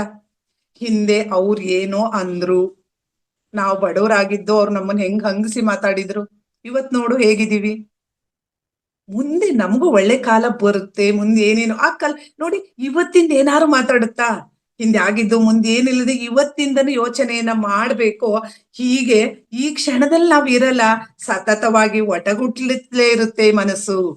ನಾವ್ ಪರೀಕ್ಷೆ ಮಾಡ್ತಾ ಹೋದ್ರೆ ಎಷ್ಟು ಯೋಚನೆ ಬರುತ್ತೆ. ಧ್ಯಾನಕ್ಕೆ ಕೂತಾಗ್ಲೇ ನಿಮಗೆ ಅಂತ ನೀವು ಕಂಪ್ಲೇಂಟ್ ನಾನು ಹೇಳ್ತಾ ಇರ್ತೀನಿ, ತುಂಬಾ ಆಲೋಚನೆಗಳು ಬರುತ್ತೆ ಅಂತ. ಆ ಆಲೋಚನೆಗಳು ನೋಡಿದ್ರೆ ಯಾವುದು ಇವತ್ತಿಗೆ ಸಂಬಂಧಪಟ್ಟಿದ್ದಲ್ಲ, ಹಿಂದೆ ಮುಂದೆನೆ ಇರುತ್ತೆ. ಹೀಗೆ ಜೀವನದಲ್ಲಿ ಸಮಗ್ರತೆಯನ್ನ ತರ್ಲಿಕ್ಕೆ ಹೇಗೆ ಸಾಧ್ಯ ಹೀಗಿದ್ದಾಗ? ಹೀಗೆ ನೀವು ಎಷ್ಟು ಸಮಯ ಹೀಗೆ ಸುಮ್ಮನೆ ಕುಳಿತು ನಿಮ್ ದೇಹವನ್ನ ಅನುಭವಿಸ್ತಾ ಮತ್ತು ಸುತ್ತಮುತ್ತಲಿನ ಶಬ್ದಗಳನ್ನ ಕೇಳಿಸ್ಕೊಳ್ತಾ ಆನಂದಿಸ್ಬೋದು. ಅದು ಬಹಳ ಹೊತ್ತು ಸಾಧ್ಯವಾಗಲ್ಲ ಅಂತ ನನಗೆ ನಿಮ್ಗೆಲ್ರಿಗೂ ಅನ್ಸುತ್ತೆ. ಆದ್ರೆ ಬಹುಶಃ ಒಂದೇ ನಿಮಿಷ ನಿಮ್ಮ ಮನಸ್ಸಿನ ಒಟಗುಟ್ಟಿಕೆಯನ್ನ ಗಮನಿಸಿದ್ರೆ ನಮ್ಗೆ ಆಶ್ಚರ್ಯ ಆಗುತ್ತೆ. ನಿಮ್ಮೊಳಗೆ ನೀವು ನಡೆಸ್ತಕ್ಕಂಥ ಅಸಂಬದ್ಧ ಮಾತುಗಳು ನಮ್ಗೆ ಆಶ್ಚರ್ಯ ಆಗುತ್ತೆ. ಇದು ಹಂಗಂದ್ರೆ ಇಲ್ಲಿ ಇದೇ ಮಾತನ್ನ ಬೇರೆಯವ್ರು ಆಡ್ತಾ ಇದ್ರೆ ಅದನ್ನ ನಾವು ಹುಚ್ಚುತನ ಅಂತ ಅನ್ಸಲ್ವಾ? ಒಂದ್ ಸಿನಿಮಾ ಇದೆ ಕೋಮಲ್ದು, ಅದ್ರಲ್ಲಿ ಹಾಗೇನೆ ಅವನಿಗೆ ಒಂದು ಸ್ಪೆಷಲ್ ವರ ಇರುತ್ತೆ, ವರನ ಶಾಪನ ಅಂತ ಅನ್ಕೋಬೇಕನ್ನ. ಬೇರೆ ಮನ್ಸಲ್ಲಿ ಏನ್ ಅನ್ಕೋ ಹೋಗ್ತಿರ್ತಾರೆ ಅದೆಲ್ಲ ಅವನಿಗೆ ಕೇಳಿಸ್ತಾ ಇರುತ್ತೆ. ಅವ್ರಿಗೆ ಅಪ್ಪ ಅವನಿಗೆ ಹುಚ್ಚಿಡ್ದಂಗಾಗಿ ಬೇಡ ನನಗಿದು ಅಂತ ವಾಪಸ್ ಹೋಗ್ತಾನೆ. ಮತ್ ಕೆಲವ್ರು ಸಾಧು ಸಂತರುಗಳು ಕೂಡ ಅದೆಲ್ಲ ಗೊತ್ತಾಗೋದು ಕೂಡ ತುಂಬಾ ಕಷ್ಟ ಅಂತ ಹೇಳಿ ನನಗೆ ಅಂತ ಶಕ್ತಿ ಬೇಡ ಅಂತ ವಾಪಸ್ ಕೊಟ್ಟಿರೋದುಂಟು. ಹಾಗೆ ಈ ಸತತ ಒಟಗುಟ್ಟಿಕೆನ ನಿಮ್ ಜೀವನವನ್ನೇ ಅದು ನಿಮ್ಮಿಂದ ಕಸ್ಕೊಂಡ್ಬಿಡುತ್ತೆ. ನಮ್ ಜೀವನನೇ ಅಮೂಲ್ಯವಾದ ಕ್ಷಣನೇ ಕಳ್ಕೊತಾ ಇದೀವಿ ನಾವು. ಪ್ರತಿ ಕ್ಷಣ ಜೀವನ ನಿಮಗೆ ಎಷ್ಟು ಆನಂದವನ್ನ ಕೊಡ್ಬಹುದೋ ಅದ್ರಿಂದ ನಿಮ್ಮನ್ನು ವಂಚಿತಗೊಳಿಸುತ್ತೆ ಇದು ಒಟಗುಟ್ಟದು, ಹಿಂದಿನ ಮುಂದಿನ ಯೋಚನೆಗಳು. ಹಾಗಾದ್ರೆ ಈ ಒಟಗುಟ್ಟಿಯ ಬಗ್ಗೆ ನಾವೇನ್ ಮಾಡ್ಬೋದು? ಓಶೋ ಅವ್ರು ಹೇಳ್ತಾರೆ, ಧ್ಯಾನದಲ್ಲಿ ನಿರತರಾಗಿ. ಅವ್ರು ಹೇಳ್ದಾಗಿ ಮನಸ್ಸಿನ ಸತತ ಒಟಗುಟ್ಟಿವೆಯನ್ನ ನೇರವಾಗಿ ನಿಲ್ಲಿಸ್ಲಿಕ್ಕೆ ಸಾಧ್ಯ ಇಲ್ಲ. ನೀನ್ ಯೋಚನೆ ಮಾಡ್ಬೇಡ, ಸ್ಟಾಪ್ ಮಾಡ ಅಂತ ಹೇಳಿ ಏನೋ ರೇಡಿಯೋ ಟಿವಿನ ಆಫ್ ಮಾಡ್ತಿರಲ್ಲ, ಹಾಗಲ್ಲ ಇದು. ಧ್ಯಾನದಿಂದ ಈ ಒಟಗುಟ್ಟಿಕೆ ನಿಧಾನವಾಗಿ ಕಡಿಮೆ ಆಗ್ತಾ ಹೋಗುತ್ತೆ. ಈಗ ಗಮನಿಸಿ, ಕೆಲವರು ಶೂನ್ಯ ಸ್ಥಿತಿಗೆ ತಕ್ಷಣ ಹೋಗ್ತಾರೆ, ಅದ್ ನಿಧಾನವಾಗಿ ಬರುತ್ತೆ. ಆ ಯೋಚನೆ ಬಂದ ತಕ್ಷಣ ಗಮನ ಉಸಿರಿನ ಮೇಲೆ ತರ್ತಾ ತರ್ತಾ ತರ್ತಾ ಪ್ರಯತ್ನ ಪಟ್ರೆ ಯಾವುದೂ ಸಾಧ್ಯ ಇಲ್ಲ ಅಂತಿಲ್ಲ, ಅದ್ ಬಂದ್ಬಿಡುತ್ತೆ. ಅಂದ್ರೆ ಧ್ಯಾನದಿಂದ ನಾವು ಮನಸ್ಸಿನ ಒಟಗುಟ್ಟುವಿಕೆಯ ಗುಲಾಮಗಿರಿಯಿಂದ ತಪ್ಪಿಸ್ಕೊಂಡು ಈ ಮನಸ್ಸನ್ನೇ ಒಂದು ಉಪಯುಕ್ತ ಉಪಕರಣವನ್ನಾಗಿ ನಾವು ಮಾಡ್ಕೋಬಹುದು. ಧ್ಯಾನ ಮಾಡಕ್ ಅನೇಕ ವಿಧಾನಗಳಿವೆ, ಒಬ್ಬೊಬ್ರು ಒಂದೊಂದು ವಿಧಾನವನ್ನ ಹೇಳ್ತಾರೆ. ವಿಧಾನ ಯಾವ್ದಾದ್ರೂ ಇರ್ಲಿ, ನಮಗೆ ವಿಧಾನ ಮುಖ್ಯ ಅಲ್ಲ, ಮನಸ್ಸು ಹೀಗೆ ಶೂನ್ಯ ಸ್ಥಿತಿಯಲ್ಲಿರೋದು ಮುಖ್ಯ ಆಗುತ್ತೆ. ಏನು ಅಂದ್ರೆ ಸಾಕ್ಷಿಯಾಗಿರೋದು, ಸಹಜವಾಗಿ ನಮ್ಮನ್ನು ನಾವು ಗಮನಿಸುವುದು, ನಾವ್ ಹೇಗಿದೀವೋ ಹಾಗೆ ಒಪ್ಕೊಳ್ಳೋ ಸ್ಥಿತಿ. ಈಗ ನಾನ್ ಹೇಗಿದ್ದೀನಿ ನಾನು ಒಪ್ಕೋಬೇಕು. ನಾನ್ ಜೂಯಿ ಚಾವ್ಲನಂಗಿಲ್ಲ, ಇನ್ನೊಬ್ರು ಮಾಲಿನಿ ತರ ಇಲ್ಲ, ಹಾಗಿರ್ಬೇಕಿತ್ತು. ಹಾಗ ಭ್ರಮೆನಲ್ಲಿ ಏನೇನೇನೋ ಮಾಡ್ತಾ ಹೋಗೋದಲ್ಲ. ನಾನ್ ಹೀಗಿದ್ದೀನಿ, ನಾನ್ ಹೀಗಿದ್ದೆ, ನಾನ್ ಏನ್ ಮಾಡ್ಬೋದು ಅಂತ ಹೋಗೋದಾಗಿರುತ್ತೆ. ಇಲ್ಲಿ ಸಾಕ್ಷಿ ಅಂದ್ರೆ ಅರ್ಥ ಏನು ಅಂದ್ರೆ ಬಂಧನ ಇಲ್ಲದೆ, ತಾರತಮ್ಯವಿಲ್ಲದೆ ತಟಸ್ಥರಾಗಿ ಗಮನಿಸೋದು. ಇಲ್ಲಿ ಬಂಧನ ಅಂದ್ರೆ ಯಾವ ರಿಸ್ಟ್ರಿಕ್ಷನ್ ಇಲ್ಲ ಇಲ್ಲಿದ್ಕೆ, ಮತ್ತೆ ಯಾವುದೇ ವ್ಯತ್ಯಾಸ ಇಲ್ಲ. ದೊಡ್ಡವರು ಚಿಕ್ಕವರು, ಬಡವ ಶ್ರೀಮಂತ, ಜಾತಿ ಭೇದ, ಗಂಡು ಹೆಣ್ಣು ಯಾವ ಭೇದ ಇಲ್ದನೆ ಸುಮ್ಮನೆ ಗಮನಿಸ್ತಾ ಹೋಗೋದಷ್ಟೇ. ಇದೇ ಧ್ಯಾನದ ಸಂಪೂರ್ಣ ರಹಸ್ಯ. ಆತ್ಮೀಯರೇ, ಇನ್ನೊಂದ್ಸಲ ಗಮನಿಸಿದ್ನ, ಸಾಕ್ಷಿ ಅಂದ್ರೆ ಬಂಧನ ಇಲ್ಲದೆ, ತಾರತಮ್ಯ ಇಲ್ಲದೆ, ತಟಸ್ಥರಾಗಿ ಗಮನಿಸದೆ ಧ್ಯಾನದ ಸಂಪೂರ್ಣ ರಹಸ್ಯ. ಇನ್ನೇನೂ ಮಾಡೋದ್ ಬೇಡ, ಸುಮ್ಮನೆ ಗಮನಿಸ್ತಾ ಹೋಗಿ ಸಾಕ್ಷೀಭೂತರಾಗಿ. ನಿಮ್ ಮುಂದೆ ಒಂದು ಕ್ಯಾಮ್ರಾ ಇದಾರೆ ಪತ್ರಿಜಿ ಗುರುಗಳು, ಆ ಕ್ಯಾಮ್ರಾನ ಹಿಂಗ್ ಹಿಡ್ಕೊಂಡು ಹೋಗಿ ಕ್ಲಿಕ್ ಮಾಡಬೇಡಿ, ಸುಮ್ಮನೆ ನೋಡ್ತಾ ಹೋಗೋದಷ್ಟೇ. ಕ್ಯಾಮ್ರಾದಲ್ಲಿ ಹಿಂಗ್ ಕಾಣಿಸ್ತಾ ಇದೆ, ನೋಡ್ತಾ ಹೋಗಿ ಅಷ್ಟೇ, ಯಾವುದನ್ನು ಕ್ಲಿಕ್ ಮಾಡಬೇಡಿ. ಅದ್ರ ಪಾಡಿಗೆ ಅದಿರುತ್ತೆ, ನೀವು ನೋಡ್ತಾ ಸಾಕ್ಷಿಯಾಗಿ ಇರೋದಷ್ಟೇ. ಹಾಗೇನೆ ಟಿವಿ ನೋಡೋದಿರ್ಬೋದು, ನಮ್ ಸುತ್ತಮುತ್ತಲಿನ ಜನ ಯಾವ ಬಟ್ಟೆ ಹಾಕಿದ್ದಾರೆ, ಯಾವ ತರ, ನನ್ನ ಹತ್ರ ಆ ತರ ಇಲ್ಲ ಅನ್ನೋದಿರ್ಬೋದು. ಸಾಮಾನ್ಯವಾಗಿ ನಮ್ಮನ್ನ ನಾವೇ ಗಮನಿಸ್ಕೊಳಲ್ಲ. ಅದಕ್ಕೊಬ್ರು ಒಂದು ಜೋಕ್ಸ್ ಹೇಳ್ತಾರೆ, ಈ ಹೆಂಗಸರ್ಗೆ ಹೇಗೆ ಅಂದ್ರೆ ಬಟ್ಟೆಗಳು ಒಡವೆಗಳನ್ನ ಎಷ್ಟು ತಂದ್ರೂ ಅವ್ರಿಗೆ ತೃಪ್ತಿ ಇಲ್ಲ, ನನ್ನನ್ನು ಸೇರಿಸಿ. ತುಂಬಾ ಇರುತ್ತೆ ಅವ್ರ ಹತ್ರ, ಯಾವ ಬಟ್ಟೆ ಇದೆ ಅನ್ನೋದೇ ಮರ್ತೋಗಿರುತ್ತೆ. ಅದು ತುಂಬಾ ಮದ್ವೆ ಹೊಸ್ತ್ರಲ್ಲಿ ತಂದಂತ ಒಂದ್ ಸೀರೆನ ಗಂಡ ಕೆಳಗಡೆ ಇದ್ದಿದ್ನ ಒಂದ್ ತಗೊಂಡು ಪ್ಯಾಕ್ ಮಾಡ್ಕೊಂಡ್ ಬಂದು ಹೆಂಡತಿಗೆ ಗಿಫ್ಟ್ ಅಂತ ಕೊಡ್ತಾನಂತೆ ಬರ್ತಡೇನಲ್ಲಿ. ಅವಳಿಗೆ ರಿಯಲಿ ಆ ಸೀರೆ ನನ್ನ ಹತ್ರ ಇದ್ದಿದ್ದು ಒಂದ್ ನೆನಪೇ ಇರಲ್ವಂತೆ. ಅಯ್ಯೋ ರೀ, ಎಷ್ಟ್ ಚೆನ್ನಾಗಿದೆ ಸೀರೆ, ಈ ಕಲರ್ ನಂಗೆ ತುಂಬಾ ಇಷ್ಟ ಅಂತ ಹೇಳ್ತಾಳಂತೆ. ಹಾಗೆ ನೋಡಿ, ನಮ್ಮ ಹತ್ರ ಇರೋ ವಸ್ತುವಿನ ಬೆಲೆ ನಮಗ್ ಗೊತ್ತೇ ಇರಲ್ಲ. ನಮ್ಮ ಹತ್ರ ಅಮೂಲ್ಯವಾದಂತ ಶರೀರ ಇದೆ, ಮನಸ್ಸಿದೆ, ಕುಟುಂಬ ಇದೆ, ದೇಶ ಇದೆ. ಹಾಗೆ ನಮ್ಮನ್ನ ನಾವು ಗಮನಿಸಲ್ಲ, ಯಾವಾಗ್ಲೂ ಬೇರೆಯವ್ರನ್ನ ಗಮನಿಸ್ತಾ ಸಾಮಾನ್ಯವಾಗಿ ನಮ್ಮನ್ನ ನಾವು ಹೀಯಾಳಿಸ್ಕೊಳ್ತಾ ಹೋಗ್ತೀವಿ. ನನ್ನ ರೂಪ ಇರ್ಬೋದು, ನನ್ನ ಬುದ್ಧಿವಂತಿಕೆ ಇರ್ಬೋದು, ನಾನ್ ಅಷ್ಟ್ ಚೆನ್ನಾಗಿಲ್ಲ, ಅಷ್ಟು ಚೆನ್ನಾಗಿ ನನಗೆ ಆ ಸಾಧನೆ ಮಾಡ್ಲಿಕ್ಕಾಗಲ್ಲ. ಬೇಡ, ಇನ್ನೊಬ್ರಿಗೆ ಹೋಲಿಸ್ಕೊಳ್ಳೋದ್ ಬೇಡ, ನಾನೇ, ನನ್ನಂತೆ ಇನ್ನೊಬ್ರು ಇರ್ಲಿಕ್ಕೆ ಈ ಪ್ರಪಂಚದಲ್ಲಿ ಸಾಧ್ಯ ಇಲ್ಲ. ಏನಾದ್ರೂ ಕೂದಲೆಳೆಯಷ್ಟಾದ್ರೂ ಅಂತರ ಇದ್ದೇ ಇರುತ್ತೆ. ಆ ಸಾಧನೆ ಮಾಡಿದವರು ನನ್ನ ಕೆಲಸವನ್ನು ಮಾಡ್ಲಿಕ್ಕೆ ಆಗಲ್ಲ ಅನ್ನೋ ಹೆಮ್ಮೆಯಿಂದ ನಾನ್ ಕೆಲಸ ಮಾಡ್ತಾ ಹೋಗ್ಬೇಕು. ಅದ್ರಿಂದ ನಾವ್ ಯಾವಾಗ್ಲೂ ನಮ್ಮಲ್ಲಿ ಯಾವುದೋ ಸರಿ ಇಲ್ಲದ ವಿಷಯನ ತಗೊಂಡು ಅದ್ರ ಬಗ್ಗೆ ಅವ್ರು ಏನಂತ ತಿಳ್ಕೊತಾರೋ ಅಂತ ಯೋಚಿಸೋದಿರ್ಬೋದು. ಈ ಮನಸ್ಸಿನ ಒಟಗುಟ್ಟಿಕೆನೆ ಹಾಗೂ ನಮ್ಮ ಅತೃಪ್ತಿಯ, ದುಃಖದ ಭಾವನೆಗಳನ್ನ ತರಿಸ್ತೆ. ಇದು ಸಾಕ್ಷಿಯಾಗಿರೋದಲ್ಲ. ದೇವ್ರು ಏನೋ ನನ್ನ ಸೃಷ್ಟಿ ಮಾಡಿದಾನೆ, ದೇವ್ರು ಕೊಟ್ಟಿದ್ರಲ್ಲಿ ಸಂತೃಪ್ತಿಯ ಬದುಕನ್ನ ನಾವು ಮಾಡ್ಬೇಕು. ನಿಜವಾಗ್ಲೂ ನಮ್ಮ ಪೂರ್ವಜರು, ಜನಪದರು ಈ ರೀತಿಯ ಬದುಕನ್ನ ಮಾಡಿದ್ರು. ಅದಕ್ಕೆ ಇವತ್ತಿರ್ತಕ್ಕಂತಹ ಈ ಸೈಕಾಲಜಿ ಪ್ರಾಬ್ಲಮ್ ಆಗ್ಲಿ, ಮನಸ್ಸಿನ ಕಾಯಿಲೆಗಳಾಗ್ಲಿ, ನಿಜವಾಗ್ಲೂ ಇವತ್ತ ವೈದ್ಯಕೀಯ ಕ್ಷೇತ್ರಕ್ಕೂ ಸವಾಲಾಗಿದೆ. ಸಾವಿರಾರು ಕಾಯಿಲೆಗಳಿಗೆ ಕಾರಣ ಗೊತ್ತಿಲ್ಲ ಅವರಿಗೆ. ಕಾರಣ ಗೊತ್ತಿಲ್ಲ ಅಂದ್ಮೇಲೆ ಔಷಧಿ ಹೆಂಗ್ ಗೊತ್ತಿರುತ್ತೆ? ಅದಕ್ ಕಾರಣ ಮನಸ್ಸು ಅಂತ ಹೇಳ್ತಾರೆ. ನಿನ್ ಮನಸ್ಸು ಸರಿ ಇಲ್ಲ, ನಿನ್ ಮನಸ್ಸು ಸರಿ ಮಾಡ್ಕ ಅಂತಾರೆ. ಹಾಗಾದ್ರೆ ಮನಸ್ಸಲ್ಲಿ ಏನಿದೆ? ನಮಗೆ ಹಾನಿ ಮಾಡ್ಕೊಳ್ತಕ್ಕಂಥದ್ದು. ಹೀಗೆ ಅವ್ರು ನಮಗ್ ನೆನಪಿಸ್ತಾರೆ, ನೀವೇನೂ ಮಾಡ್ಬೇಕಾ ಇಲ್ಲ, ಕೇವಲ ಸಾಕ್ಷಿಯಾಗಿ ವೀಕ್ಷಕನಂತೆ, ನಿರೀಕ್ಷಕನಂತೆ ನಿರಂತರವಾಗಿ ನಡೆಯುತ್ತಿರುವ ಮನಸ್ಸಿನ ಯಾಂತ್ರಿಕತೆಯನ್ನ ಗಮನಿಸುವರಾಗಿ. ಈ ಆಲೋಚನೆಗಳು, ಆಸೆಗಳು ಬಂದ್ ಹೋಗದನ್ನ, ಈ ನೆನಪಿನ ಸುರುಳಿಗಳನ್ನ, ಕನಸುಗಳನ್ನ, ಕಲ್ಪನೆಗಳನ್ನೆಲ್ಲ ಸುಮ್ಮನೆ ನೋಡ್ತಾ ಹೋಗಿ. ಅವು ಬರ್ತಾ ಇದಾವ, ಅವ್ ಪಾಡಿಗೆ ಅವು ಬರ್ಲಿ ಹೋಗ್ಲಿ. ಶಾಂತರಾಗಿ ದೂರದಿಂದ ಗಮನಿಸೋದು, ನೋಡೋದಷ್ಟೇ. ಯಾವುದೇ ಮೌಲ್ಯಮಾಪನ ಮಾಡ್ಬೇಡಿ, ಜಡ್ಜ್ ಮಾಡ್ಬೇಡಿ ನೀವ್ ಯಾರನ್ನು. ಪತ್ರಿಜಿ ಗುರುಗಳು ಹೇಳ್ತಾರಲ್ವಾ, no judgment, no argument, no complaint. ಯಾರನ್ನು ಹೋಲಿಸ್ಕೋಬೇಡ, ನಿನಗೆ ನೀನ್ ಅದ್ಭುತ ಅನ್ನೋದನ್ನ ಹೇಳ್ತಾರೆ. ಹಾಗೆ ಅಭಿಪ್ರಾಯಗಳನ್ನು ನಾವ್ ಹೇಳ್ದನೆ, ಯಾವುದೇ ತಾರತಮ್ಯ ಇಲ್ದನೆ, ಒಳ್ಳೇದು ಕೆಟ್ಟದ್ದು ಏನು ಹೇಳ್ದನೆ ವೀಕ್ಷಣೆ ಮಾಡೋದು. ನನ್ ಕ್ಯಾಮ್ರಾ ಹೇಳಿದ್ನಲ್ಲ, ಆ ರೀತಿ ಸುಮ್ನೆ ನೋಡ್ಕೊಂಡು ಹೋಗೋದಷ್ಟೇ. ಇದ್ ಚೆನ್ನಾಗಿದೆ, ಇದ್ ಚೆನ್ನಾಗಿಲ್ಲ, ಇದ್ ಸರಿ, ಇದ್ ತಪ್ಪು, ಅವಳು ಸರಿ, ಇವ್ರು ತಪ್ಪು. ಜಡ್ಜ್ ಮಾಡಕ್ ಯಾರು ನಿಮ್ಗೆ ಅಧಿಕಾರ ಕೊಟ್ಟಿದ್ದಾರೆ ಇಲ್ಲಿ? ನಮ್ಮಂಗೆ ಅವರು, ಅವ್ರ ಹಾಗೆ ನಾವು ಇನ್ನೊಬ್ಬರ ತಪ್ಪು ನೋಡ್ಕೋಬೇಕಾದ್ರೆ ನನ್ನಲ್ಲಿ 1000 ತಪ್ಪಿರ್ಬೋದು. ಹಾಗೆ ಈ ಪುಸ್ತಕದಲ್ಲಿ ಈ ತರ ಆ ಧ್ಯಾನ ವಿಧಾನಗಳಿಂದ ಸಾಕ್ಷಿ ಅಂದ್ರೆ ಏನು ಅನ್ನೋದನ್ನ ನಾವು ಈ ಪುಸ್ತಕನ ಮುಗಿಸೋದ್ರೊಳಗಡೆ ತುಂಬಾ ಚೆನ್ನಾಗಿ ಹೇಗೆ ಸಾಕ್ಷಿಭೂತರಾಗಿ ಇರೋದು ಅನ್ನೋದನ್ನ ತಿಳಿತೀವಿ. ಇಲ್ಲಿ ಓಶೋರ ಜೊತೆಲಿ ಇದ್ದಾಗ ಆ ಸಾಕ್ಷಿ ಭಾವ ತನ್ನಷ್ಟಕ್ಕೆ ತಾನೇ ನಮ್ಮಲ್ಲಿ ಮೂಡುತ್ತೆ. ಸುಮ್ನೆ ಕುಳಿತಿದ್ದಾಗ, ಏನನ್ನೋ ಕೇಳಿಸ್ಕೊಳ್ತಾ ಇರ್ಬೇಕಾದ್ರೆ, ಅನುಭವಿಸ್ತಿರ್ಬೇಕಾದ್ರೆ, ಏನ್ ಆಗ್ತಾ ಇದೆಯೋ ಅದನ್ನ ಅಂತರ್ಮೌನದಿಂದ ಗಮನಿಸ್ತಾ ಇದ್ದಾಗ ಆ ಸಾಕ್ಷಿತ ಫಲಗಳು ನಮಗೆ ಲಭಿಸ್ತಾ ಹೋಗುತ್ತೆ. ಈ ಅಂತರ್ಮೌನ ಅನ್ನೋದು ಈ ಬ್ರಹ್ಮಾಂಡದ ಆಕಾಶ ಇದ್ದಂತೆ ಅಗಾಧವಾದದ್ದು, ಅನಂತವಾದದ್ದು. ಮೌನ ಇದ್ರೂ ಕೂಡ ಅಲ್ಲಿ ಒಂದು ಜೀವದ ಮಿಡಿತ ಇರುತ್ತೆ, ಅಲ್ಲಿ ಸಾಕ್ಷಿ ಇರುತ್ತೆ, ಕ್ರಿಯೆ ನಡೀತಾ ಇರುತ್ತೆ. ನೀವೇನು ಮಾಡ್ಬೇಡಿ, ನೋಡ್ತಾ ಹೋಗಿ. ಮನುಷ್ಯ ಇಲ್ಲಿ ಏನಿಲ್ಲ, ಸುಮ್ಮನೆ ಎಲ್ಲ ಇಲ್ಲಿ ಇದೆ, ನಾವು ಬಂದಿದೀವಿ, ನಾನ್ ಅನುಭವಿಸಿ ನಾನ್ ಸುಮ್ಮನೆ ಹೋದ್ರೆ ನಾನು ಚೆನ್ನಾಗಿ ಹೋಗ್ಬೋದು, ಮುಂದಿನವ್ರಿಗೂ ಒಳ್ಳೇದನ್ನ ಬಿಟ್ಟು ಹೋಗ್ಬೋದು. ಆದ್ರೆ ಮನುಷ್ಯ ದುರಾಸೆ ಒಳಗಾಗಿ ಇರೋದನ್ನ ಹಾಳು ಮಾಡಿ ಮುಂದಿನ ತಲೆಮಾರಿಗೆ ಒಳ್ಳೆ ನೀರಿಲ್ಲ, ಒಳ್ಳೆ ಗಾಳಿ ಇಲ್ಲ, ಒಳ್ಳೆ ಭೂಮಿ ಇಲ್ಲ. ಹೀಗೆ ಮಾಡು ಇಡು, ಅಡಗ್ಸಿಡು, ಕೂಡಿಡು, ಕೊಳಸು, ಹೋಗು ಅಂತ ಹೋಗ್ತಾ ಇದೀವಿ. ಹಾಗ್ ಮಾಡ್ಬೇಡಿ, ಹೀಗಿರಿ ಅಂತ ಅವ್ರು ಹೇಳ್ತಾ ಇದ್ದಾರೆ. ಹೀಗೆ ನಿವಾಸನೆ ಆಕಾಶ, ಅದ್ರ ಅಸ್ತಿತ್ವವೇ ಮೌನ. ಮೌನ ಅಂದ್ರೆ ಸುಮ್ಮನಿರೋದು, ಅಂತರ್ಮೌನ, ಬಹಿರ್ಮೌನ. ಕೇವಲ ಬಾಯಿ ಮುಚ್ಕೊಂಡ್ ಸುಮ್ನೆ ಹೆಂಗ್ ಕೂತ್ಕೊಳ್ಳೋದು, ಮನ್ಸಲ್ಲಿ ಮಾಡಬಾರ್ದು ಕೆಟ್ಟ ಯೋಚನೆಗಳು ಬರೋದಲ್ಲ. ಮನಸ್ಸು ಕೂಡ ಮೌನವಾಗಿ ಏನನ್ನೂ ಯೋಚಿಸಿದ ಹಾಗೆ ಇರ್ಬೇಕು. ಆಗ ಅವು ಅಂತರಾಳಕ್ಕೆ ತಲುಪುತ್ತೆ. ಅದನ್ನೇ ಅವರು ವಿಶಾಲ ಆಕಾಶದ ಸಂಗೀತ ಅಂತ ಹೇಳ್ತಾರೆ. ಅಂದ್ರೆ ನಿಮ್ಮೊಳಗಿನ ಅಸ್ತಿತ್ವ, ನಿಮ್ಮೊಳಗಿನ ಆಕಾಶ ಅಲ್ಲದೆ ಮತ್ತೇನೂ ಅಲ್ಲ. ಮೋಡಗಳು ಬರುತ್ತೆ ಹೋಗುತ್ತೆ.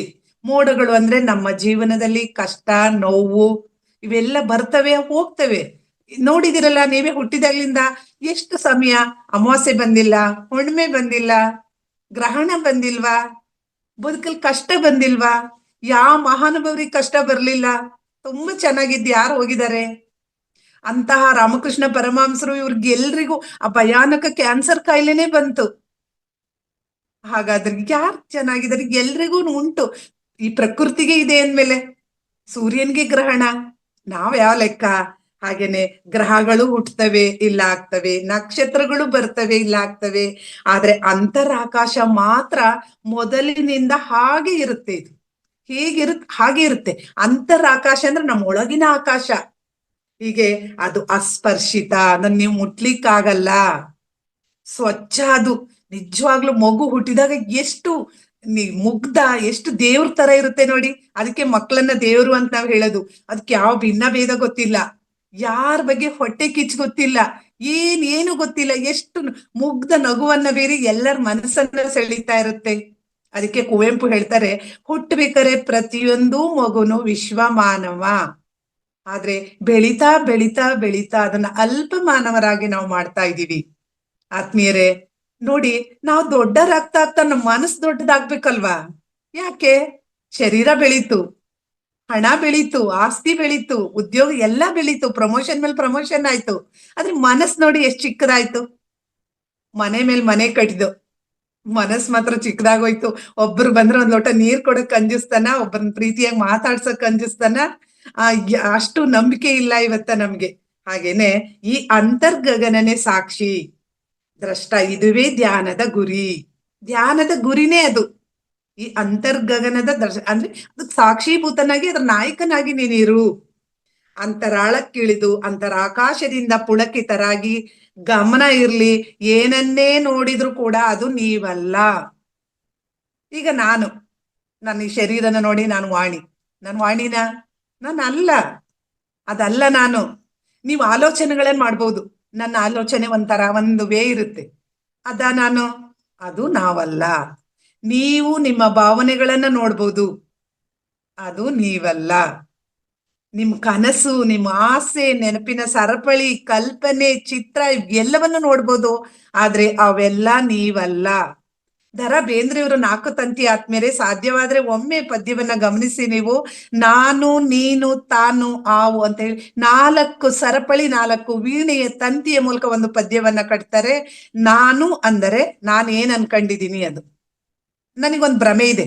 ನಾನು ಅಂದ್ರೆ ನಾನು ಬುದ್ಧಿವಂತೆ, ನಾನು ತುಂಬಾ ಚೆನ್ನಾಗಿದ್ದೀನಿ, ನಾನ್ ಹೀಗೆ ಅಂತ. ನೀನು ಅಂದ್ರೆ ನೀವು ನನ್ನನ್ನು ಏನ್ ಅನ್ಕೊಂಡಿದ್ದೀರ? ವಾಣಿ ಅಂದ್ರೆ ಯಾರು ಅಂತ ನೀವ್ ಅನ್ಕೊಂಡಿದ್ದೀರಲ್ಲ ಅದು. ನಾನ್ ಅನ್ಕೊಂಡಿದ್ದು ನಾನ್ ಸತ್ಯ ಅಲ್ಲ. ನೀವು ನನ್ನನ್ನು ಅನ್ಕೊಂಡಿದ್ದೀರಲ್ಲ ಏನೋ ಬುದ್ಧಿವಂತೆ ಇದು ಅಂತ, ಅದು ಸತ್ಯ ಅಲ್ಲ. ಆನು ಅಂದ್ರೆ ನಾನು ನಿಜವಾಗಿ ಏನಾಗಿದ್ದೀನಿ ಅದು. ತಾನು ಅಂದ್ರೆ ಈ ಮೂರನ್ನು ಕಾಪಾಡ್ತಕ್ಕಂತ ಅದ್ಭುತವಾದ ಶಕ್ತಿ. ನಾವೆಲ್ಲರೂ ಅದಕ್ಕೆ ಶರಣರಾಗ್ಬೇಕು. ನಮ್ಮಂತ ಕೋಟ್ಯಂತರ ಜನನ ಅದನ್ನು ಕಾಪಾಡ್ತಕ್ಕಂಥ ಶಕ್ತಿ ಅದಕ್ಕಿದೆ. ಆದ್ರೆ ಇದ್ಯಾವುದೂ ನಾವಲ್ಲ. ನೀವು ಹೀಗೆ ಕಾಣದೆಲ್ಲ ಬಿಡ್ತಾ ಹೋಗಿ. ನಾನು ಶರೀರ ಅಲ್ಲ, ಮನಸ್ಸಲ್ಲ, ಯೋಚನೆ ಅಲ್ಲ, ಇವೆಲ್ಲವನ್ನು ಒಂದೊಂದೇ ಬಿಡ್ತಾ ಬಿಡ್ತಾ ಬಿಡ್ತಾ ಬನ್ನಿ. ಒಂದಿನ ದುರ್ಲಭವಾದ ಕ್ಷಣ ಬರುತ್ತೆ. ಅದು ನಮ್ ಜೀವನದ ಎಲ್ಲಕ್ಕಿಂತ ಮಹತ್ವಪೂರ್ಣವಾದ ಕ್ಷಣ ಆಗಿರುತ್ತೆ. ಆಗ ಇನ್ನೇನು ಕಳ್ಕೊಳಕ್ ಉಳದೇ ಇರಲ್ಲ. ಧ್ಯಾನ ಅಂದ್ರೆ ನೀವು ಪಡ್ಕೊಳ್ಳೋದ್ ಏನು ಅಲ್ಲ, ಅದ್ರ ಪಾಡಿಗದಾಗುತ್ತೆ. ಕಳ್ಕೊಳ್ತಾ ಹೋಗೋಣ ನಾವು. ನಾನು ಅನ್ನೋದನ್ನ ಕಳೆಯೋಣ, ಅಸೂಯೆ ಕಳೆಯೋಣ, ದ್ವೇಷ ಕಳೆಯೋಣ.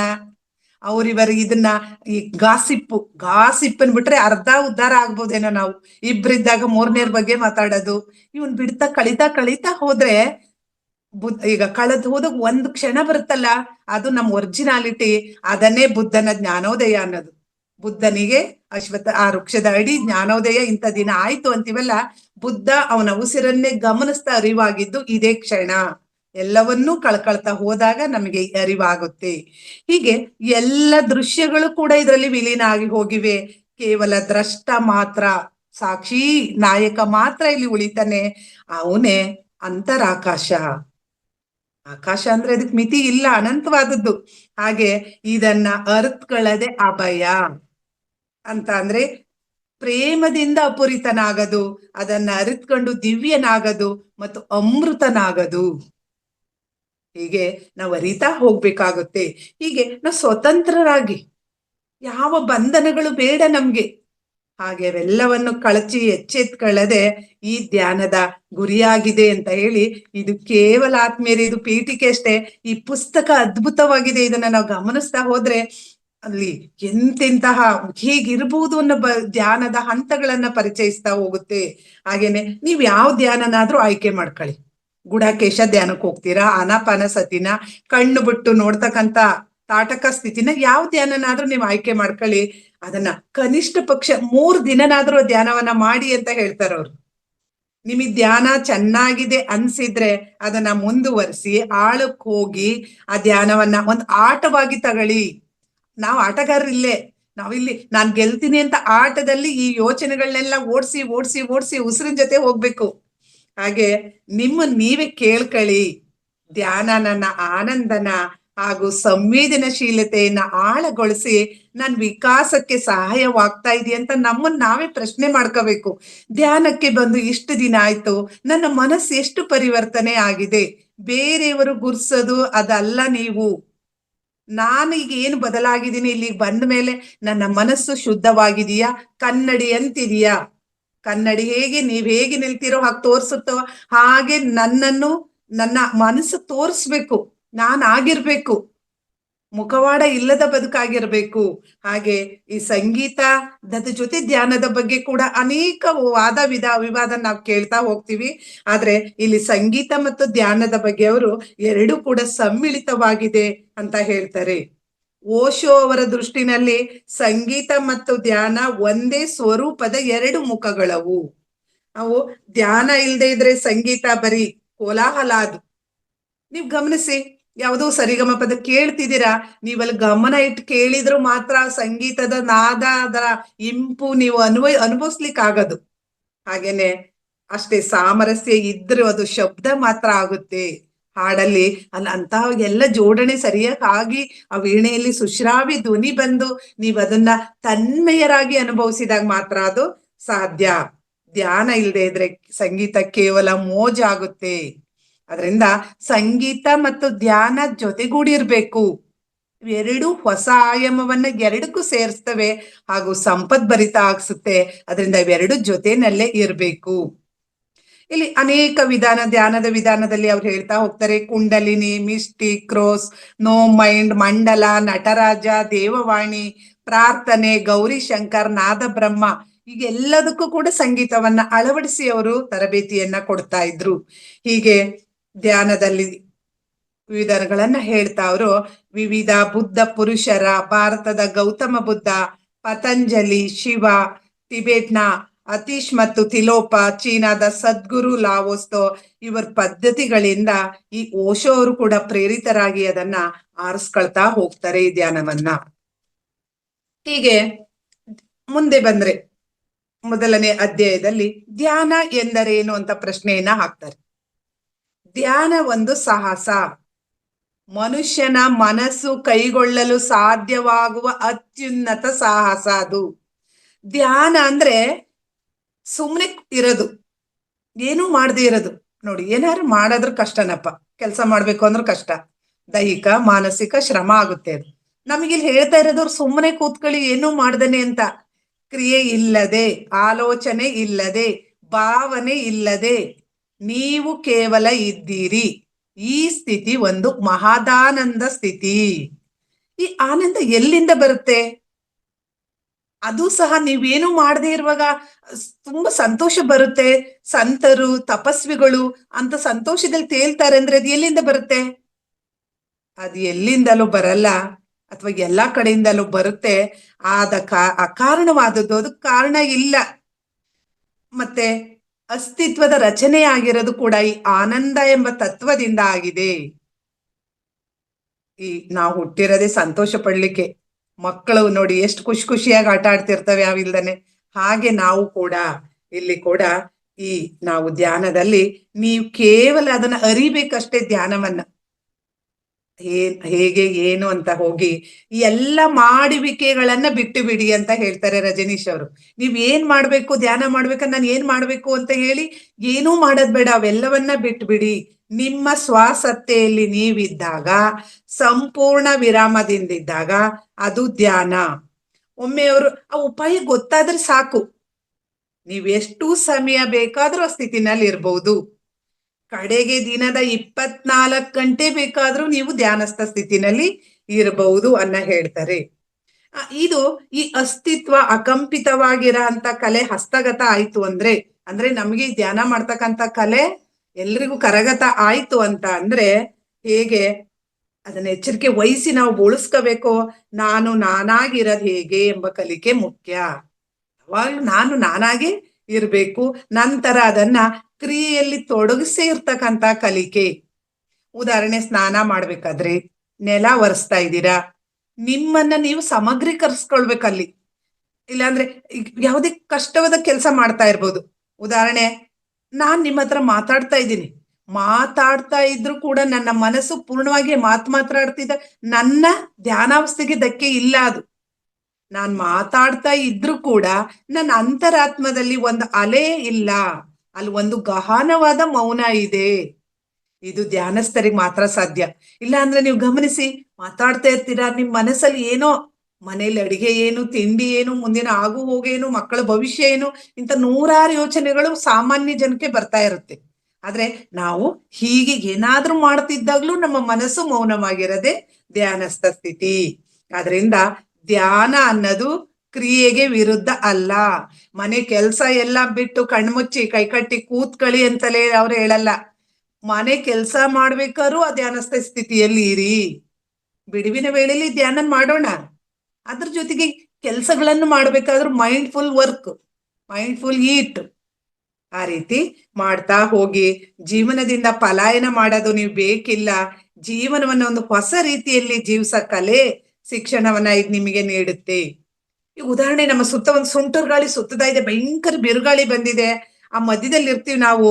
ನಮ್ ಜೀವನ ಮುಂದುವರಿತಾ ಇರುತ್ತೆ, ಹಿಂದಿಗಿಂತ ತೀಕ್ಷ್ಣವಾಗಿರ್ಬೋದು. ನಾವು ಇನ್ನೂ ಹೆಚ್ಚಿನ ಸಂತೋಷದಿಂದ, ಸ್ಪಷ್ಟತೆಯಿಂದ, ಅಧಿಕ ಅಂತರ್ದೃಷ್ಟಿಯಿಂದ, ಸೃಜನಾತ್ಮಕತೆಯಿಂದ ಇರ್ಬೇಕು. ಹೀಗಿದ್ರು ಸಹ ನೀವು ಇವೆಲ್ಲದರಿಂದ ದೂರ ಇರ್ಬೇಕು. ಹೇಗೆ ಅಂದ್ರೆ, ಬೆಟ್ಟದ ಮೇಲೆ ನಿಂತ್ಕೊಂಡು ಊರನ್ನ ನೋಡ್ದಾಗೆ, ಮೈಸೂರು ಚಾಮುಂಡಿ ಬೆಟ್ಟದ ಮೇಲೆ ನಿಂತ್ಕೊಂಡ್ರೆ ಇಡೀ ಮೈಸೂರು ಕಾಣಿಸುತ್ತೆ ನಿಮ್ಗೆ. ಆ ಬೆಟ್ಟದ ಮೇಲೆ ನಿಂತ್ಕೊಂಡು ಸುಮ್ಮನೆ ಸುತ್ತ ನೋಡ್ಬೇಕಷ್ಟೆ. ಅರಮನೆ, ಅದು ವಸ್ತು, ದೇಶ, ಊರು, ವಾಹನಗಳು, ಹಕ್ಕಿ ಹಾರ್ತಾ ಇದೆ, ಅದನ್ನ ಸುಮ್ಮನೆ ನೋಡ್ತಾ ಹೋಗ್ಬೇಕಷ್ಟೇ. ಅಷ್ಟೇ ನಮ್ ಕೆಲ್ಸ. ಹೀಗೆ ನೀವು ಕರ್ತೃ ಅಂದ್ರೆ ಕೆಲಸವನ್ನ ಯಾರು ಮಾಡ್ತಾರೋ ಅವರನ್ನ. ಆದ್ರಿಂದ ನಾವು ಕರ್ತೃ ಆಗಿರಲ್ಲ, ಇಲ್ಲಿ ಗಮನಿಸುವರಾಗಿರ್ತೀವಿ. ನಾವು ಕೆಲಸ ಮಾಡೋರಲ್ಲ, ಇಲ್ಲಿ ಕೇವಲ ಗಮನಿಸು. ಇದೇ ಧ್ಯಾನದ ರಹಸ್ಯ. ಸುಮ್ಮನೆ ನೋಡೋದಷ್ಟೇ ನಿಮ್ ಕೆಲ್ಸ. ನೀವು ಸಾಕ್ಷಿಯಾಗಿರೋದು. ಮಾಡುವಿಕೆ ಅದರ ಮಟ್ಟದಲ್ಲಿ ಯಾವುದೇ ತೊಂದರೆ ಇಲ್ಲದೆ ನಡೀತಾ ಇರುತ್ತೆ. ಮರ ಕಡಿಯೋದಿರ್ಬೋದು, ಬಾವಿಯಿಂದ ನೀರ್ ಎಳಿಯೋದಿರ್ಬೋದು, ಚಿಕ್ಕ ದೊಡ್ಡ ಕೆಲ್ಸ ಯಾವುದೇ ಇರ್ಬೋದು. ಆದ್ರೆ ಒಂದಕ್ಕೆ ಮಾತ್ರ ಅವಕಾಶ ಇರಲ್ಲ ಅಲ್ಲಿ. ಅದ್ಯಾವುದು ಅಂದ್ರೆ, ಸ್ವಕೇಂದ್ರಿಸ್ತರಾಗಿ ಇರುವುದನ್ನ ಕಳ್ಕಬಾರ್ದು. ಅದಕ್ಕೆ ಅವಕಾಶ ಇರಲ್ಲ ಅಲ್ಲಿ. ಈ ಎಚ್ಚರಿಕೆನೆ ನಮ್ಗೆ ಸಾಕ್ಷಿ. ಈ ಸ್ಥಿತಿ ಯಾವಾಗಲೂ ಬೇರ್ಯಾವುದರ ಛಾಯೆನೂ ಇಲ್ದನೆ, ಕುಂಠಿತವಾಗದನೆ ಇರ್ಬೇಕು. ಅಂದ್ರೆ ನನ್ನೊಳಗೆ ನಾನಿರ್ಬೇಕು. ಯಾವ ಕೆಲ್ಸನಾರು ಮಾಡು, ಸುಮ್ಮನೆ ತಟಸ್ಥವಾಗಿ, ಗಂಭೀರವಾಗಿ, ಮೌನವಾಗಿ ಇರದು. ಹೀಗೆ ನಾವು ನಮ್ಮನ್ನೇ ನಾವು ಗಮನಿಸ್ತಾ, ನಮ್ಮೊಳಗೆ ಗಮನಿಸೋದನ್ನ ಗಮನಿಸ್ತಿದ್ರು. ಈಗ ಅದಕ್ಕೆ ಒಂದು ಯಹೂದಿಗಳ ಒಂದು ಕಥೆಯನ್ನ ಇಲ್ಲಿ ನಿಮಗೆ ಅದಕ್ಕೆ ಉದಾಹರಣೆಯಾಗಿ ಹೇಳ್ತಾರೆ. ಅವರು ನದಿ ತೀರದಲ್ಲಿ ರಾತ್ರಿ ಸಮಯ ಪ್ರಶಾಂತವಾದ ಒಂದು ಮೌನವಾದ ವಾತಾವರಣ ಇರುತ್ತೆ. ಅವ್ರು ಸುಮ್ಮನೆ ಹೋಗಿ ನದಿ ದಡದಲ್ಲಿ ಕುಳಿತುಕೊಳ್ತಾ ಇದ್ರು, ಏನೂ ಮಾಡ್ದನೆ. ಹೋಗೋರು ನದಿ ದಡದಲ್ಲಿ ಕೂತಿರೋರು ತಮ್ಮನ್ ತಾವೇ ಗಮನಿಸ್ತಾ, ತಮ್ಮೊಳಗೆ ಗಮನಿಸೋನ್ನೂ ಗಮನಿಸ್ತಾ ಇದ್ರು. ಒಂದು ದಿನ ರಾತ್ರಿ ಆ ಶ್ರೀಮಂತನ ಮನೆ ಮುಂದೆ ಇವರು ಹೋಗ್ತಾ ಇರ್ತಾರೆ. ಮನೆ ಬಾಗಿಲಿನಲ್ಲಿ ವಾಚ್ಮ್ಯಾನ್ ನಿಂತಿರ್ತಾನೆ. ಆ ವಾಚ್ಮ್ಯಾನ್ ಒಂದು ಯೋಚನೆ, ಇವ್ರು ಪ್ರತಿ ರಾತ್ರಿ ಇದೇ ಸಮಯಕ್ಕೆ ಸರಿಯಾಗಿ ಆ ಬಾಲಶೇಮನರ್ ಬರ್ತಾ ಇರ್ತಾರೆ. ಕಾವಲ್ಗಾರ ನೋಡಿ ನೋಡಿ ಸಾಕಾಯ್ತು, ಕೊನೆಗೆ ಕೇಳ್ತಾನೆ, ನಿಮಗೆ ತೊಂದರೆ ಕೊಡ್ತಾ ಇದ್ದೀನಿ, ಕ್ಷಮಿಸ್ಬೇಕು ಗುರುಗಳೇ. ನೀವ್ ಏನ್ ಮಾಡೋದು? ನನ್ಗೆ ಈ ಕ್ಯೂರಿಯಾಸಿಟಿನ ತಡ್ಕೊಳಕ್ ಆಗ್ತಾ ಇಲ್ಲ. ಆದ್ರಿಂದ ನನ್ಗೆ ತುಂಬಾ ಕಾಡ್ತಾ ಇದ್ದೀರಾ ನೀವು. ನಿಮ್ ಕೆಲ್ಸ ಏನು? ಯಾಕೆ ನೀವು ನದಿ ತೀರಕ್ಕೆ ಹೋಗ್ತೀರಾ? ಬಹಳಷ್ಟು ಸಲ ನಾನ್ ನಿಮ್ಮನ್ನ ಹಿಂಬಾಲಿಸಿ ನೋಡಿದೀನಿ. ಹೋಗಿ ಅಲ್ಲಾದ್ರೂ ಏನಾರು ಮಾಡ್ತೀರಾ?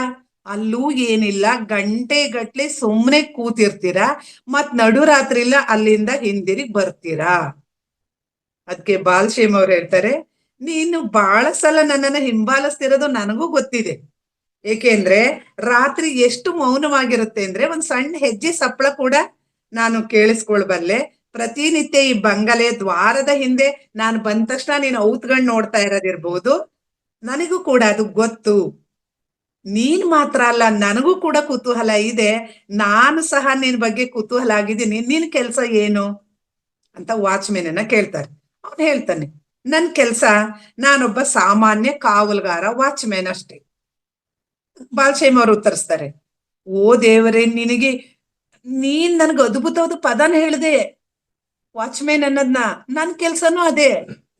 ಕಾವಲ್ಗಾರ ಹೇಳ್ತಾನೆ, ಅದಕ್ಕೆ ನನ್ಗೇನು ಅರ್ಥ ಆಗ್ಲಿಲ್ಲ ಗುರುಗಳೇ. ನೀನ್ ಕಾವಲ್ಗಾರನ ಆಗಿದ್ರೆ ಯಾರ್ದಾದ್ರೂ ಮನೆ ಅಥವಾ ಅರಮನೆಯನ್ನು ಕಾಯ್ಬೇಕಿತ್ತಲ್ವಾ ನೀವು ಗುರುಗಳೇ? ನಾನ್ ನೋಡಿ ಈ ಶ್ರೀಮಂತನ ಮನೇನ ಇಲ್ಲಿ ಕಾಯ್ತಾ ಇದ್ದೀನಿ. ನೀವು ಮರಳ ಮೇಲೆ ಸುಮ್ಮನೆ ಕುಳಿತು ನದಿ ತೀರದಲ್ಲಿ ನೀವೇನ್ ಕಾಯ್ತಾ ಇದ್ದೀರಾ? ಅಲ್ಲಿ ಕಾಯ್ಲಿಕ್ಕೆ ಏನಿದೆ? ಆಗ ಅವ್ರು ಹೇಳ್ತಾರೆ, ಸ್ವಲ್ಪ ವ್ಯತ್ಯಾಸ ಇದೆ ಅಷ್ಟೇ, ನನ್ನ ಕೆಲ್ಸಕ್ಕೂ ನಿನ್ ಕೆಲ್ಸಕ್ಕೂ. ಅದೇನು ಅಂದ್ರೆ, ನೀನು ಹೊರಗಿನವರ ಯಾರ್ದೋ ಅರಮನೆಗೆ ಯಾರಾದ್ರೂ ಕಳ್ರು ಕಾಕ್ರು ನುಗ್ಗಬಹುದು ಅಂತ ಕಾಯ್ತಾ ಇದೀಯಾ? ಆದ್ರೆ ನಾನು ನನ್ನೊಳಗೆ ಇದ್ದು ನೋಡ್ತಾ ಇರೋನನ್ನ ಗಮನಿಸ್ತಾ ಇದ್ದೀನಿ. ನನ್ನೊಳಗೆ ಯಾರು ಅವ್ ನೋಡ್ತಿರನ್ನ ನಾನು ಗಮನಿಸ್ತಿದ್ದೀನಿ ಅಷ್ಟೇ. ಹೀಗೆ ನೋಡ್ತಿರನ್ ಯಾರು? ಇದೇ ನನ್ನ ಸಂಪೂರ್ಣ ಜೀವನದ ಸಾಧನೆ. ನನ್ನನ್ನೇ ನಾನು ಗಮನಿಸ್ತಿರೋದು. ಕಾವಲ್ಗಾರ ಹೇಳ್ತಾನೆ ಅದಕ್ಕೆ, ಅರೆ ಇದೊಂದು ವಿಚಿತ್ರವಾದ ಕೆಲ್ಸ ಅಲ್ಲ. ಈ ಕೆಲ್ಸ ಮಾಡೋದಕ್ಕೆ ನಿಮ್ಗೆ ಯಾರು ಸಂಬಳ ಕೊಡ್ತಾರೆ? ನನ್ಗಾದ್ರೂ ನೋಡಿ ಈ ಶ್ರೀ ಓನರ್ ನನಗೆ ದುಡ್ಡು ಕೊಡ್ತಾರೆ ಮನೆ ಕಾದಿದ್ಕೆ. ಅದ್ಕ ಉತ್ತರಿಸ್ತಾರೆ, ಇದು ಎಷ್ಟು ಆನಂದ, ಎಂತ ಸಂಭ್ರಮ ಗೊತ್ತಾ, ಅದೆಂತ ಅನುಗ್ರಹ ಅನುಭವ, ಅದು ಅಗಾಧವಾದ ಸಂಪತ್ತನ್ನ ಕೊಡುತ್ತೆ. ಇಂಥ ಒಂದು ಕ್ಷಣವನ್ನ ಬಾಯದೊಂದಿಗೆ ಹೋಲಿಸಿದಾಗ ನೀನು ಅತ್ಯಂತ ಬೆಲೆ ಬಾಳುವ ವಸ್ತುಗಳು ಸಹ ಅರ್ಥ ಇಲ್ಲದಾಗುತ್ತೆ. ಅಂದ್ರೆ ನಿನ್ನ ದೃಷ್ಟಿನಲ್ಲಿ ಮನೆ, ಅವ್ರು ಕೊಡ್ತಕ್ಕಂತ ಹಣ, ಈ ಕಾರು, ಇವೆಲ್ಲವೂ ಕೂಡ ಪ್ರಮುಖವಾದಾಗಿರುತ್ತೆ. ಆದ್ರೆ ನಿನ್ನ ಬದುಕಲ್ಲಿ ನೀನ್ ಕಳ್ಕೊಳ್ತಕ್ಕಂಥದ್ದು ಅದಕ್ಕಿಂತ ದೊಡ್ಡದಾಗಿರುತ್ತೆ. ನಿನಗೆ ಇದ್ರ ಅರಿವಾದಾಗ ಅವೆಲ್ಲವುದ್ರಲ್ಲೂ ಅರ್ಥನೇ ಕಾಣಿಸಲ್ಲ ಅಂತ ಹೇಳ್ತಾರೆ. ಆದ್ರೂ ಕಾವಲ್ಗಾರ ಹೇಳ್ತಾನೆ, ಇದು ಬಹಳ ವಿಚಿತ್ರ, ನಾನ್ ಜೀವನದಲ್ಲಿ ಇಲ್ಲಿಯವರೆಗೂ ಗಮನಿಸ್ತಲೇ ಇದ್ದೀನಿ, ಇಂಥ ಅನುಭವನ ನಾನು ಹೊಂದ್ಲೇ ಇಲ್ಲ. ಪ್ರತಿ ಕ್ಷಣ ಕಣ್ಣಿಗೆ ಎಣ್ಣೆ ಬಿಟ್ಕೊಂಡ್ ಕಾಯ್ತಿದ್ದೀನಿ, ಅಲ್ಲೇನಾರು ಕಳ್ಳ ಬಂದ, ಇಲ್ಲಿ ಯಾರು ಹೋದ್ರ, ಯಾರಾದ್ರೂ ಹೀಗ್ ನೋಡಿದ್ರ, ಈ ರೀತಿ. ಆದ್ರೆ ನಾಳೆ ರಾತ್ರಿ ನಾನ್ ಸಹ ನಿಮ್ ಜೊತೆ ಬರ್ತೀನಿ, ನನ್ನನ್ನು ಅದರಲ್ಲಿ ದೀಕ್ಷಿತನಾಗ್ಸಿ. ಏಕೆಂದ್ರೆ ಕಾಯೋದ್ ನನ್ಗೆ ಈಗ ಚೆನ್ನಾಗ್ ಗೊತ್ತು. ನನ್ ಜೀವನ ಎಲ್ಲ ಕಾಯ್ತಲೇ ಬಂದಿದ್ದೀನಿ ಬೇರೆಯವ್ರ ಮನೇನ. ನನಗನ್ಸುತ್ತೆ ಯಾವುದೋ ಒಂದು ಬೇರೆಯ ದೃಷ್ಟಿಯ ಅಗತ್ಯ ಇದೆ ಅಲ್ಲಿ. ನೀವು ಬೇರೆ ಯಾವುದೋ ಆಯಾಮದ ದ್ರಷ್ಟ ಇರ್ಬೇಕು ಅಂತ ಹೇಳ್ತಾರೆ. ಅದಕ್ಕ ಗುರುಗಳು ಹೇಳ್ತಾರೆ, ಒಂದೇ ಒಂದ್ ಹೆಜ್ಜೆ, ಆ ಹೆಜ್ಜೆ ಒಂದು ಹೊಸ ದಿಶೆಯಲ್ಲಿ, ಒಂದ್ ಹೊಸ ಆಯಾಮದಲ್ಲಿ, ಒಂದು ನಾವು ಹೊರನೋಟದಲ್ಲಿ ಕೇಂದ್ರೀಕರಿಸ್ಬೋದು, ಇಲ್ವೋ ನಾವು ಹೊರನೋಟಗಳ ಕಡೆಗೆ ನಮ್ಮ ಕಣ್ಣುಗಳನ್ನ ಮುಚ್ಚಿ ಸಂಪೂರ್ಣ ಚೇತವನ್ನ ಒಳಗಡೆ ಕೇಂದ್ರೀಕರಿಸೋದು. ಆಗ ನಿಮಗ್ ತಿಳಿಯುತ್ತೆ. ಏಕೆಂದ್ರೆ ತಿಳಿಯೋರು ಕೂಡ ನೀವೇ ಆಗಿರ್ತೀರ. ಇಲ್ಲಿ ನೀವೇ ಆ ಚೈತನ್ಯ, ನೀವ್ ಅದನ್ನ ಕಳ್ಕೊಂಡೇ ಇಲ್ಲ. ನೀವು ನಿಮ್ಮ ಅರಿವನ್ನ ಸಾವಿರಾರು ವಸ್ತುಗಳ, ವಿಷಯಗಳ ಬಲೆಯಲ್ಲಿ ಸಿಕ್ಕಿ ಹಾಕಿಸ್ಕೊತಾ ಇದ್ದೀರಾ ಅಷ್ಟೇ. ಚೆದರಿ ಹೋಗಿರ್ತಕ್ಕಂಥ ನಿಮ್ಮ ಚೇತನವನ್ನ ನೀವು ನಿಮ್ಮ ಕಡೆಗೆ ಹಿಂತಿರುಗಲು ಬಿಡಿ, ಸ್ವಯಂ ಒಳಗೆ ವಿಶ್ರಮಿಸಲ್ ಬಿಡಿ. ಹಾಗೆ ನೀವು ಸ್ವಗೃಹ ತಲುಪಿದಂತೆ, ನಿಮ್ಮ ಮನೆಗೆ ನೀವು ತಲುಪಿದಂತೆ ಇಲ್ಲಿ ಅಂತ ಅವ್ರು ಹೇಳ್ತಾರೆ. ಹಾಗೇನೆ ಆ ಧ್ಯಾನದ ಅಂತರ್ಸಾಮ ಕೂಡ ಮತ್ತೆ ಅವ್ರು ಅದನ್ನೇ ಹೇಳ್ತಾರೆ, ಅದ್ರ ತಿರುಳು ಅಂದ್ರೆ ಸಾಕ್ಷಿಯಾಗಿರೋದು. ಇಲ್ಲಿ ನೋಡ್ತಾ ಇರ್ತಕ್ಕಂಥ ವಿಷಯ, ವಸ್ತು, ಆಬ್ಜೆಕ್ಟು, ನೋಡ್ತಾ ಇರೋನು ಸಬ್ಜೆಕ್ಟು, ಇವೆರಡೂ ಕೂಡ ಒಂದೇ. ಆ ಮತ್ತೊಬ್ಬ ಸಾಕ್ಷಿ ಅತಿ ಸರಳ ಅಂತ ಹೇಳ್ತಾರೆ. ಉದಾಹರಣೆ, ಒಂದ್ ಮರವನ್ನ ನೀವು ನೋಡ್ತಾ ಇದ್ದೀರಿ ಅನ್ಕೊಳ್ಳಿ. ಮರ ಅಲ್ಲಿದೆ, ಇನ್ನೊಂದು ತತ್ವವನ್ನು ನೀವು ಅಲ್ಲಿ ಕಾಣಲ್ವಾ? ಅದೇನು ಅಂದ್ರೆ, ಆ ಮರನ ನೀವು ನೋಡ್ತಿದ್ದೀರಾ, ನೀವು ವೃಕ್ಷವನ್ನ ನೋಡ್ತಿದ್ದೀರಿ ಎಂಬುದನ್ನ ಕಾಣ್ತಿರ್ತಕ್ಕಂಥ ದೃಷ್ಟ. ಅಂದ್ರೆ ನಾನು ಆ ಮರನೇ ನೋಡ್ತಿದ್ದೀನಿ ಅನ್ನೋ ಗಮನ ನನ್ನ ಮನಸ್ಸಲ್ಲೂ ಇದ್ದು, ಮನಸ್ಸು ಕೂಡ ಮರನೇ ನೋಡ್ತಾ ಇರ್ಬೇಕು. ಈ ಸಾಕ್ಷಿನೇ ಧ್ಯಾನ. ಹಾಗೇನೆ ಸಾಕ್ಷಿ ಆಗಿರೋದು ಧ್ಯಾನ. ನೀವೇನನ್ನ ನೋಡ್ತಿದ್ದೀರಿ ಅದು ಮುಖ್ಯ ಅಲ್ಲ, ವಸ್ತು ವಿಷಯ ಕೂಡ ಇಲ್ಲಿ ಮುಖ್ಯ ಅಲ್ಲ, ಗಮನಿಸುವ ಗುಣ, ನಿಮ್ಮ ಸ್ವಸ್ವತೆಯ ಜಾಗೃತೆ ಮತ್ತು ಅರಿವು ಇಲ್ಲಿ ಮುಖ್ಯ ಅಂತ ಹೇಳ್ತಾ ಹೋಗ್ತಾರೆ. ಮೇಡಮ್, ಟೈಮ್ ಆಗುತ್ತೆ ಅಂದ್ರೆ ಮುಂದೆ ನೆಕ್ಸ್ಟ್ ಕಂಟಿನ್ಯೂ ಮಾಡೋಣ. ಈಗ ಒಂದ್ ಸ್ವಲ್ಪ ಆಯ್ತಲ್ಲ ಅಲ್ಲಿಗೆ, ಒಂದ್ ಅಧ್ಯಾಯ ಮುಗೀತಾ ಮೇಡಮ್? ಅಧ್ಯಾಯ ಇನ್ನೊಂದ್ ಸ್ವಲ್ಪ ಉಳಿದಿದೆ ಮೇಡಮ್, ನೆಕ್ಸ್ಟ್ ಗೆ ಜೊತೆಗೆ ಸೇರಿಸ್ಕೋಬಹುದು ಬೇಕು ಅಂದ್ರೆ. ಹಾಗೆ ಮಾಡೋಣವಾ? Okay madam. ನೆಕ್ಸ್ಟ್ ಸೆಷನ್ ಅಲ್ಲಿ ಕಂಟಿನ್ಯೂ ಮಾಡೋಣ. Okay madam. Okay, thank you. Thank you madam. ಇಂಥ ಅಭೂತಪೂರ್ವ ಅವಕಾಶನ ಒದಗಿಸ್ಕೊಟ್ಟಿದ್ದಕ್ಕೆ ಈ ವೇದಿಕೆಗೆ ನಿಮ್ಗೆ ಎಲ್ರೂ ಕೂಡ ಧನ್ಯವಾದ ಮೇಡಮ್. ಮಾಸ್ಟರ್ಸ್ ನೋಡಿದ್ರಲ್ಲ, ಅದ್ಭುತವಾಗಿತ್ತು ಇವತ್ತಿನ ಒಂದು ಜ್ಞಾನ ಹಂಚಿಕೆ ಅಥವಾ ಸಂದೇಶ ಅಂತ ಹೇಳ್ಬೋದು. ಎಷ್ಟೋ ಜನ ಮಾಸ್ಟರ್ಸ್ ಇಲ್ಲಿ ಹೊಸದಾಗಿ ಜಾಯಿನ್ ಆಗಿರೋದು ಧ್ಯಾನದ ಬಗ್ಗೆ ಅಂದ್ರೆ ಅರಿವೇ ಇರಲ್ಲ. ಅಂದ್ರೆ ಧ್ಯಾನ ಮಾಡ್ತಾ ಇರ್ತಾರೆ, ಅಂದ್ರೆ ನಾನ್ ಯಾಕೆ ಮಾಡ್ತಾ ಇದ್ದೀನಿ ಅನ್ನೋದು ಗೊತ್ತಾಗಿರ್ಲಿಲ್ಲ. ಅದಕ್ಕೆ ಪ್ರತಿಯೊಬ್ಬ ಗುರುಗಳು ಹೇಳೋದು ಏನು ಅಂದ್ರೆ, ಅರಿವಿನಿಂದ, ಸಾಕ್ಷಿ ಭಾವದಿಂದ ವರ್ತಮಾನದಲ್ಲಿ ಜೀವಿಸಿ ಅಂತ ಹೇಳೋದು. ಈಗ ರಾಮಕೃಷ್ಣ ಪರಮಹಂಸ ಇರ್ಬೋದು, ಯೋಗಾನಂದ ಅವ್ರು ಇರ್ಬೋದು, ಅಥವಾ ನಮ್ಮ ಪತ್ರಿಜಿ ಸರ್ ಇರ್ಬೋದು, ಪ್ರತಿಯೊಬ್ಬರು ಹೇಗೆ ಹೇಳಿದ್ರು ಸಾಕ್ಷೀಭೂತವಾಗಿ ಅಂದ್ರೆ ವರ್ತಮಾನದಲ್ಲಿ ಬದುಕಿ ಅರಿವಿನಿಂದ ಪ್ರತಿಯೊಂದು ಕೆಲಸ ಮಾಡ್ಬೇಕಾದ್ರೂ ನಾವು ಅರಿವಿನಿಂದ ಮಾಡಿದಾಗ ಅಲ್ಲೇ ಸ್ವಲ್ಪ ಧ್ಯಾನ ಆಗುತ್ತೆ ಅಂತ. ಇವಾಗ ವಾಣಿ ಮೇಡಮ್ ಹೇಳಿದ್ದು ಅದೇ ತರನೇ, ಓಶೋ ಹೇಳ್ತಿರೋದು ಅದನ್ನೇ ಹೇಳ್ತಾ ಇರೋದು, ಅರಿವಿನಿಂದ ಧ್ಯಾನ ಮಾಡಿ. ಎಲ್ಲ ನಮ್ಗೆ ಮಾಡ್ತಾ ಮಾಡ್ತಾ ಮಾಡ್ತಾ ನಮ್ಮಲ್ಲಿ ಆತ್ಮವಿಶ್ವಾಸ ಇರ್ಬೋದು, ಪ್ರೀತಿ ಇರ್ಬೋದು, ಮಮತೆ ಇರ್ಬೋದು, ಕರುಣೆ ಎಲ್ಲದೂ ನಮ್ಗೆ ಸಿಗ್ತಾ ಹೋಗುತ್ತೆ ಅಂತ ಹೇಳ್ತಾರೆ. ಅದಕ್ಕೆ ಎಲ್ಲರೂ ಅವಶ್ಯಕವಾಗಿ ಧ್ಯಾನ ಮಾಡೋಣ, ಸಮಯ ಸಿಕ್ಕಾಗಲೆಲ್ಲ ಧ್ಯಾನ ಮಾಡೋಣ. ಇಲ್ಲ ಅಂದ್ರೆ ಧ್ಯಾನ ಮಾಡ್ಲಿಲ್ಲ ಅಂದ್ರೂ ಅರಿವಿನಿಂದ ಬದುಕೋಣ.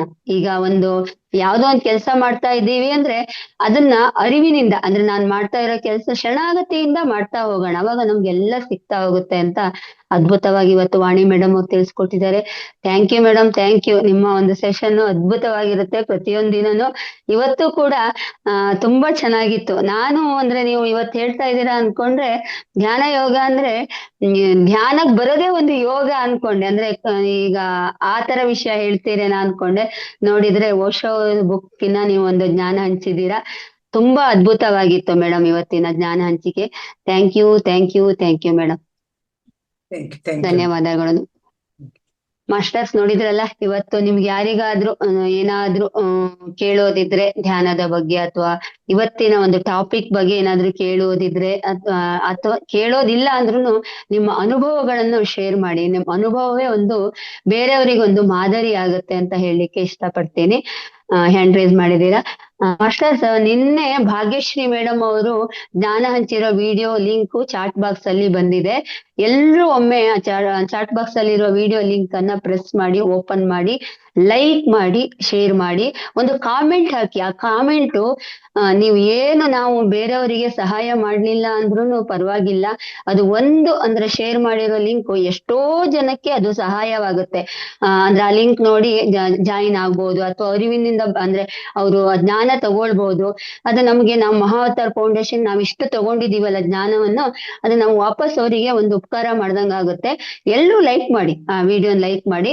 ಲೈಕ್ ಮತ್ತೆ ಆದ್ಮೇಲೆ ಕೆಳಗಡೆ ಚಾಟ್ ಬಾಕ್ಸ್ ಅಲ್ಲಿ ಎಸ್ ಅಂತ ಹಾಕಿ ಮಾಸ್ಟರ್ಸ್. ಎಷ್ಟು ಜನ 42 ಜನ ಮೆಂಬರ್ಸ್ ಇದೀವಿ, ಎಲ್ರೂ ಒಮ್ಮೆ ನೋಡಿ. Okay madam. ಫಸ್ಟ್ ಸುತೇಜ ಮೇಡಮ್ ಮಾತಾಡಿ, ಕೋಸ್ಟ್ ಅಲ್ಲಿ ಇದೀವಿ. ಅನ್ಮ್ಯೂಟ್ ಮಾಡ್ಕೊಳ್ಳಿ ಮೇಡಮ್. ಮೇಡಮ್ ನಮಸ್ತೆ. ನಮ್ದು ಸ್ವಲ್ಪ ಸಿಗ್ನಲ್ ಪ್ರಾಬ್ಲಮ್, ಲೆಫ್ಟ್ ಆಗಿ ಮತ್ತೆ ಜಾಯಿನ್ ಆದೆ ಮೇಡಮ್. ನೆಟ್ ಇಶ್ಯೂ ಆಯ್ತು. ವಾಣಿ ಮೇಡಮ್ ತುಂಬಾ ಅದ್ಭುತವಾಗಿ ಹೇಳಿದ್ರಿ. ಓಶೋ ರಜನೀಶ್ ಅವರ ಪುಸ್ತಕ ಸ್ವಾಧ್ಯಾಯನ ಬಹಳ ಚೆನ್ನಾಗಿ ಮಾಡಿದ್ರಿ. ಧ್ಯಾನ ಯಾಕೆ ಮಾಡ್ಬೇಕು, ಮತ್ತೆ ಮತ್ತೆ ದಿನನಿತ್ಯ ಜಂಜಾಟಗಳಿಂದ ಮುಕ್ತರಾಗ್ಲಿಕ್ಕೆ ಧ್ಯಾನ ಬೇಕೇ ಬೇಕು ಮೇಡಮ್ ಅಂತ ಬಹಳ. ಮತ್ತೆ ನಿನ್ನೆ ಮತ್ತು ನಾಳೆಯ ಭೂತ ಮತ್ತು ಭವಿಷ್ಯದ ಚಿಂತನೆ ಮಾಡಿದ್ರೆ ನಾವು ವರ್ತಮಾನದ ಕಾಲದಲ್ಲಿ ಮಾತ್ರ ಇರಬೇಕು ಅನ್ನೋದು ಕೂಡ ಬಹಳ ಅದ್ಭುತವಾಗಿತ್ತು. ನೀನು, ನಾನು, ನೀನು, ಆನು, ತಾನು, ಇದ್ರ ಬಗ್ಗೆ ಚೆನ್ನಾಗಿ ವಿವರಣೆ ಕೊಟ್ರಿ ಮೇಡಮ್. ಟೋಟಲಿ ತುಂಬಾ ಅದ್ಭುತವಾದ ವಿಷಯವನ್ನು ತಿಳಿಸ್ಕೊಟ್ಟಿದ್ದೀರಿ. ಬಹಳ ಬಹಳ ಧನ್ಯವಾದಗಳು ನಿಮ್ಗೆ ಮೇಡಮ್, ಚೆನ್ನಾಗಿತ್ತು. Thank you Suteja madam. Thank you, thank you madam, ಅದ್ಭುತವಾಗಿ ತಿಳಿಸಿದ್ದೀರಾ. ಶಿವರತ್ನಮ್ಮ ಮೇಡಮ್ ಅನ್ಮ್ಯೂಟ್ ಮಾಡ್ಕೊಳ್ಳಿ.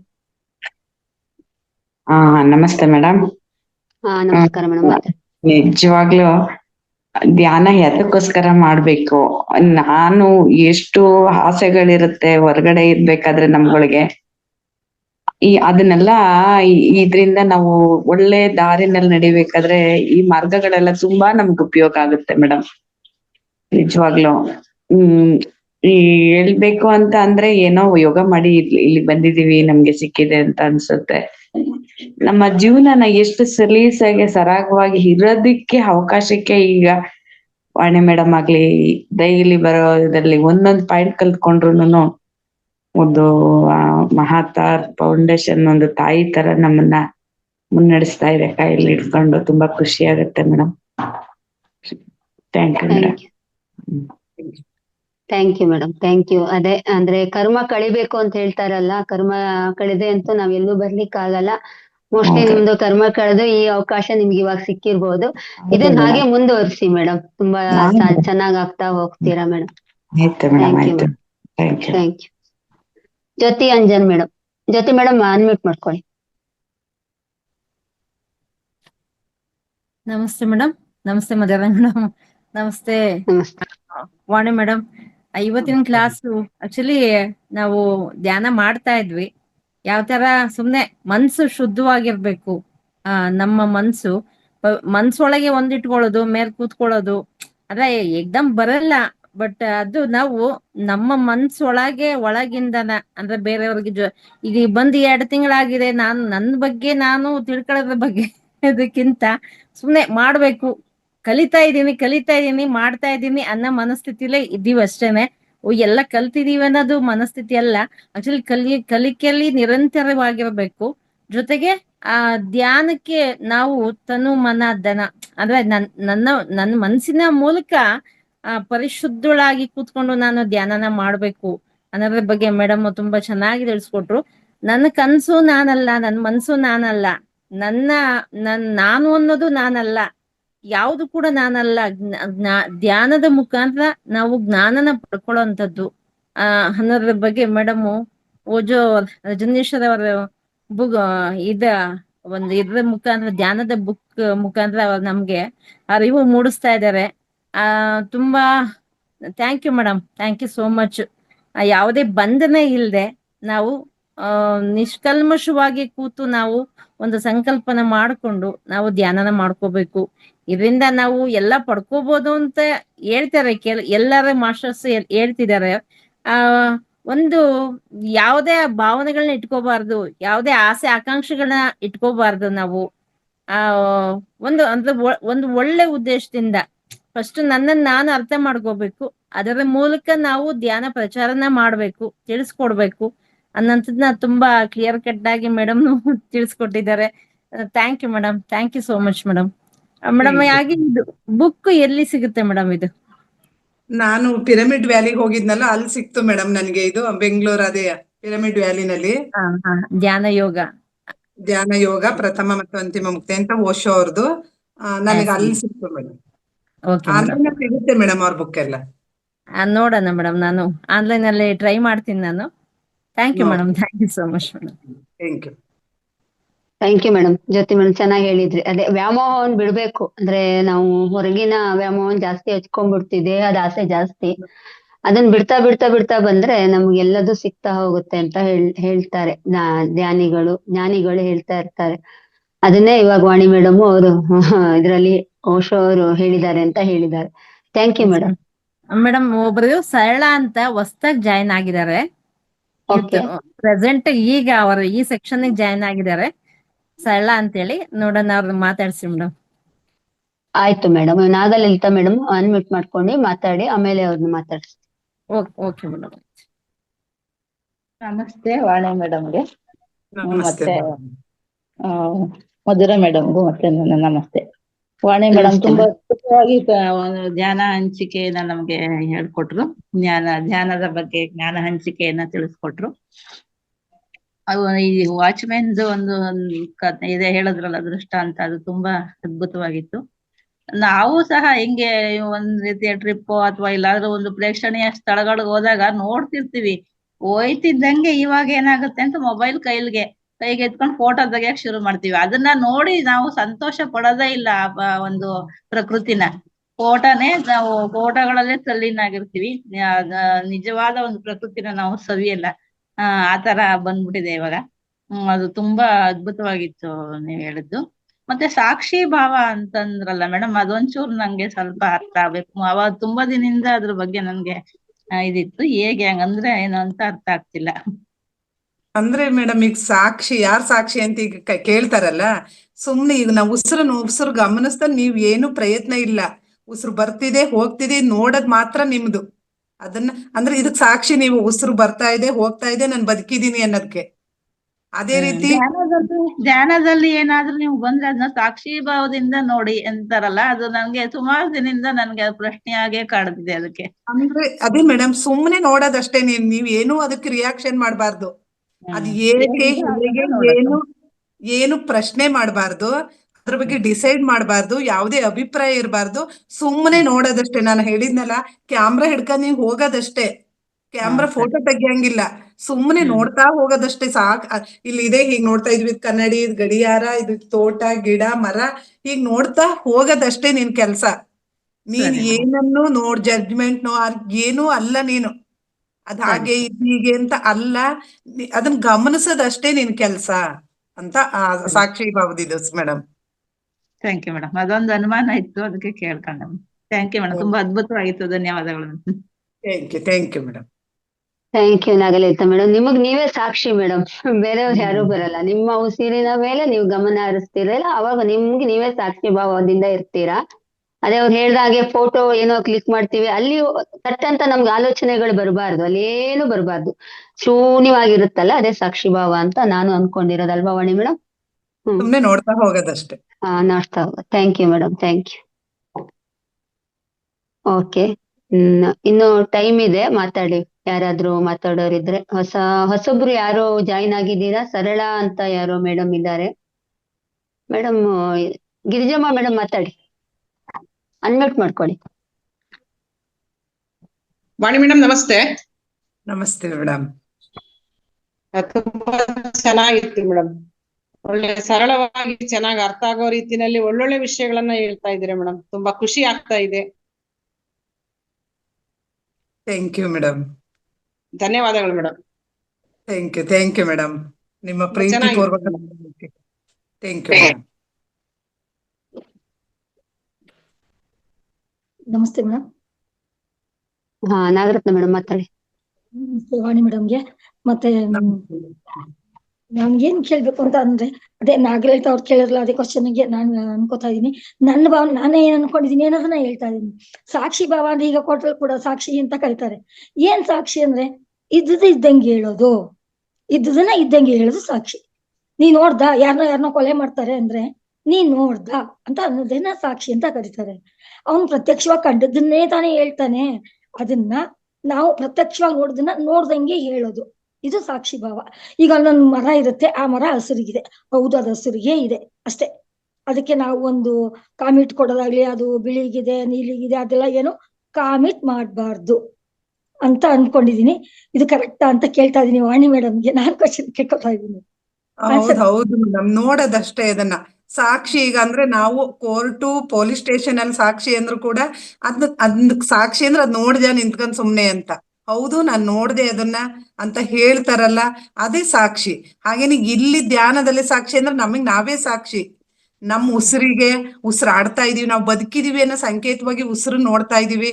ಅದ್ ಸಾಕ್ಷಿಯಾಗಿ ನೋಡೋದಷ್ಟೇ ಬದುಕಿದ್ದಾಗ. ನಾನು ಅನ್ಕೊಂಡಿದ್ದು ಸರಿನಾ ಮೇಡಮ್? ಅಂದ್ರೆ ಅದೇ ನಾವು ಅಲ್ಲಿ ಏನ್ ನೋಡಿರ್ತೀವಿ ಅದನ್ನ ಪ್ರತ್ಯಕ್ಷವಾಗಿ ಕಂಡದನ್ನ ಕಂಡಂಗೆ ಹೇಳೋದು. ಈಗ ನಾವು ಉಸಿರಾಡ್ತಾ ಇದೀವಿ, ನಾವು ಬದುಕಿದೀವಿ ಅಷ್ಟೇ ಅಲ್ವಾ ಮೇಡಮ್? ಮೇಡಮ್, ಅದೇ ಹೇಳೋದು ಅಂತ ಅಂದ್ರೆ ಆ ಲೋಕಕ್ಕೆ ಆ ಸಂದರ್ಭಕ್ಕೆ ಅದು ಸಾಕ್ಷಿ ಆಗುತ್ತೆ. ಧ್ಯಾನದ ವಿಚಾರದಲ್ಲಿ ಸಾಕ್ಷಿ ಅಂದ್ರೆ ಇದು ನನ್ನೊಳಗೆ ಏನ್ ನಡೀತಿದೆ ಅಂದ್ರೆ ಸುಮ್ನೆ ನೋಡ್ತಾ ಹೋಗು ಅಂತ. ಸುಮ್ನೆ ಒಬ್ಬ ನಿರೂಪಕನಾಗಿ ಅದನ್ನ ಒಬ್ಬ ಡೈರೆಕ್ಟರ್ ರೀತಿ ಅದನ್ನ ನೋಡ್ತಾ ಹೋಗೋದು. ಅದನ್ನ ಏನಿದೆ ಅಬ್ಸರ್ವೇಷನ್ ಅಲ್ಲ, ಅಬ್ಸರ್ವ್ ಮಾಡೋದಷ್ಟೇ. ಹೌದು ಮೇಡಮ್. ತುಂಬಾ ಥ್ಯಾಂಕ್ಸ್ ಮೇಡಮ್, ಚೆನ್ನಾಗಿತ್ತು ಕ್ಲಾಸ್. Thank you. ಹೆಸರು ತಕ್ಕಂತೆ ಯಾರು ಒಬ್ರು ಮೋಹನ ಅಂತ ಇಟ್ಕೋತಾರೆ, ಅವ್ರು ಮೋಹನವಾಗಿ ಇರಲ್ಲ, ಕುರಿಪಿಯಾಗಿರ್ತಾರೆ. ಇನ್ನೊಬ್ರು ಯಾರೋ ಸುಗುಣ ಅಂತ ಇಟ್ಕೊಡ್ತಾರೆ, ಅವ್ರ ಗುಣ ಎಲ್ಲ ದುರ್ಗುಣವಾಗಿರುತ್ತೆ. ಬಟ್ ಆದ್ರೂ ನೀವು ಎರಡರಲ್ಲೂ ಸೂಟ್ ಆಗ್ತೀರಾ. ವಾಣಿ ಅಂದ್ರೆ ವಾಣಿ ತರನೇ ಇರ್ತೀರಾ. ಅದಕ್ಕೆ ನಿಮ್ ವಾಣಿನ ಕೇಳಕ್ ಇಷ್ಟ ಆಗಿ ಕುತ್ಕೊಂಡು ಕೇಳ್ತಾ ಇದ್ವಿ. ಜೊತೆಗೆ ನೀವು ಈ ಹೇಳಿದ ಪದ, ಆ ಪದಕ್ಕೆ ಅರ್ಥ ನಾನು ಅನ್ಕೊಂಡದ್ನ ಕೇಳಿದೆ ಅಷ್ಟೇ ಮೇಡಮ್. ನಾನು ಅನ್ಕೊಂಡೆ ಸರಿ ಅಷ್ಟೇ. Thanks madam. ನಿಮ್ಮೆಲ್ಲರೂ ಒಂದೊಂದು ಮಾತನ್ನ ನಾನು ಕಲಿಬೇಕು ಮೇಡಮ್.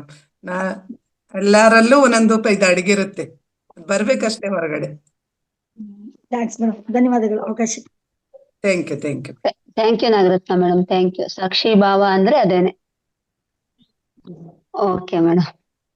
ಸರಳ ಮೇಡಮ್ ಇದ್ದೀರಾ? ಇವತ್ತು ಹೊಸದಾಗಿ ಜಾಯಿನ್ ಆಗಿದ್ದೀರಂತೆ, ಮಾತಾಡ್ಸೋಣ ಅಂತ. ಅನ್ಮ್ಯೂಟ್ ಮಾಡ್ಕೊಳ್ಳಿ ಮೇಡಮ್, ಆಪ್ಷನ್ ಕೊಟ್ಟಿದ್ದೀನಿ. ಇಲ್ಲ ಅನ್ಸುತ್ತೆ.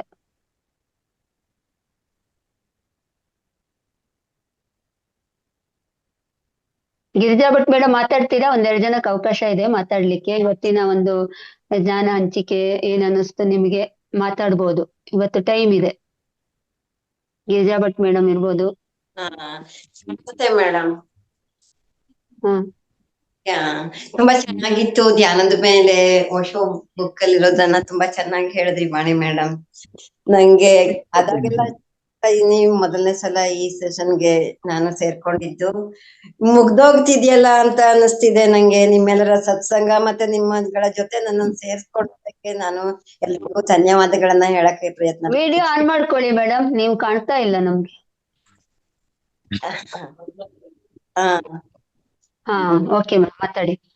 Thanks to all. ಎಲ್ರು ತುಂಬಾ ಚೆನ್ನಾಗಿ ನಡೀತಾ ಇದೆ ಸತ್ಸಂಗಗಳು, ಧ್ಯಾನಗಳು ಎಲ್ಲ. ಮತ್ತೆ ಈಗ 21 ದಿನ ಆದ್ಮೇಲೆ ಮತ್ತೆ ಏನು ಇರಲ್ವಾ ಮೇಡಮ್? ಆಮೇಲೆ ಇರುತ್ತೆ ಮತ್ತೆ ಜೂನ್ ಮಂತ್, ಈಗ ನೆಕ್ಸ್ಟ್ ಮಂತ್ ಸ್ಟಾರ್ಟ್ ಆಗಿರುತ್ತೆ. ಜೂನ್ ಮಂತ್ ಇಂದು ಒಂದು 4 days ಖಾಲಿ ಇರುತ್ತೆ ಅಷ್ಟೇ, 4-5 days ಅಷ್ಟೇ. ಅವಾಗ ನಮ್ಗೆಲ್ಲ ಇದು ಸಿಗುತ್ತೆ ಅಲ್ವಾ? ಓ ಅದೇ ಸೇಮ್ ಇದೇ ಕಂಟಿನ್ಯೂ ಆಗ್ತಾ ಇರುತ್ತೆ ಮೇಡಮ್. ಮತ್ತೆ ನೀವು ಮಾರ್ನಿಂಗ್ ಬ್ಯಾಚಿಗೂ ಜಾಯಿನ್ ಆಗಿ, ಮಧ್ಯಾಹ್ನ ಇರುತ್ತೆ, 11 ಗಂಟೆಗೆ ಇರುತ್ತೆ, ಎಲ್ಲದರಲ್ಲೂ ಜಾಯಿನ್ ಆಗಿ ಸಿಕ್ಕುತ್ತೆ. ಎಲ್ಲದಿದು 21 days ಅಂತ ಮಾಡಿ 24th ಲಾಸ್ಟ್ ಆಗುತ್ತೆ ಈ ಸಾಟರ್ಡೆಗೆ. ಮತ್ತೆ ನೆಕ್ಸ್ಟ್ ಮಂತ್ ಮತ್ತೆ 1ನೇ ತಾರೀಕಿಂದ ಮತ್ತೆ ಕಂಟಿನ್ಯೂ ಆಗುತ್ತೆ. ಇದೇ ತರ ಧ್ಯಾನ ಇರುತ್ತೆ, ಜ್ಞಾನ ಹಂಚಿಕೆನೂ ಇರುತ್ತೆ. ಓಕೆ ಒಂದು 5 days ಗ್ಯಾಪ್ ಇರುತ್ತೆ ಅಷ್ಟೇ. ಓಕೆ, ಅದೇ ಗೊತ್ತಿರ್ಲಿಲ್ಲ, ಅದನ್ನ ಕೇಳೋಣ ಅಂತ. ಓಕೆ ಮೇಡಮ್, ಹಾ, ಥ್ಯಾಂಕ್ ಯು. ಶ್ಯಾಮಲಾ ಮೇಡಮ್ ಮಾತಾಡಿ. ಅಂದ್ರೆ ಇಬ್ಬರಿಗೆ ಅವಕಾಶ ಇದೆ, ಮಾತಾಡಿ. ಸಮಯ ಆಗ್ತಾ ಇದೆ, ಅನ್ಮ್ಯೂಟ್ ಮಾಡ್ಕೊಳ್ಳಿ ಮೇಡಮ್. ಚೆನ್ನಾಗಿದೆ ಮೇಡಮ್. ಏನ್ ಮೇಡಮ್ ಚೆನ್ನಾಗಿರೋದು?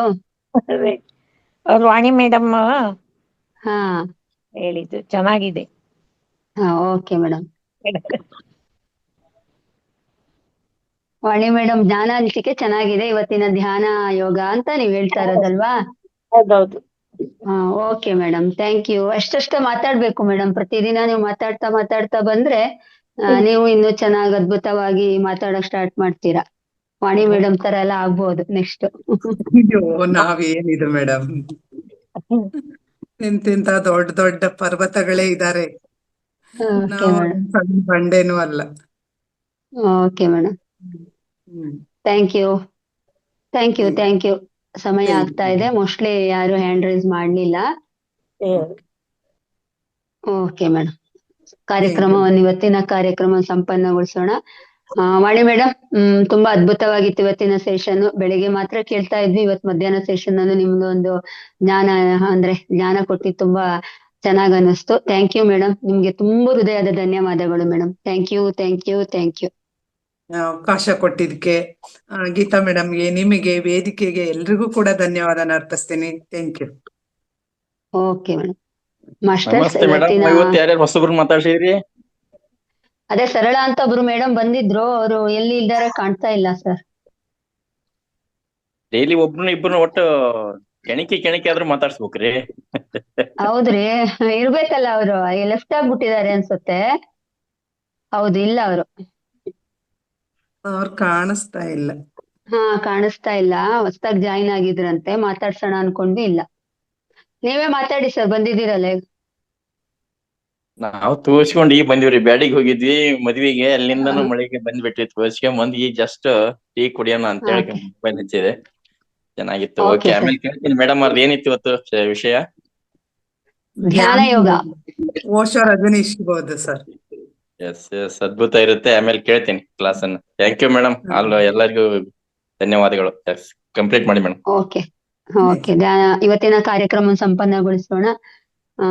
ಮಾಸ್ಟರ್ಸ್, ಇಲ್ಲಿಯ ತನಕ ಧ್ಯಾನದಿಂದ ನಮ್ಮ ಕಾರ್ಯಕ್ರಮ ಶುರುವಾಗಿ ಈಗ ಜ್ಞಾನ ಹಂಚಿಕೆ ಹಾಗೂ ಪ್ರಶ್ನೋತ್ತರದಿಂದ ಸಂಪನ್ನಗೊಳಿಸ್ತಾ ಇದ್ದೇವೆ. ಇಲ್ಲಿಯ ತನಕ ನೀವೆಲ್ಲರೂ ಕೂಡ ತುಂಬಾ ಶಾಂತ ರೀತಿಯಿಂದ ತುಂಬಾ ಸಹಕಾರ ಕೊಟ್ಟು ಇವತ್ತಿನ ಕಾರ್ಯಕ್ರಮವನ್ನು ಚೆನ್ನಾಗಿ ಕೇಳಿದೀರಾ, ಕುತ್ಕೊಂಡು ಕೇಳಿದೀರಾ ಶಾಂತ ರೀತಿಯಿಂದ.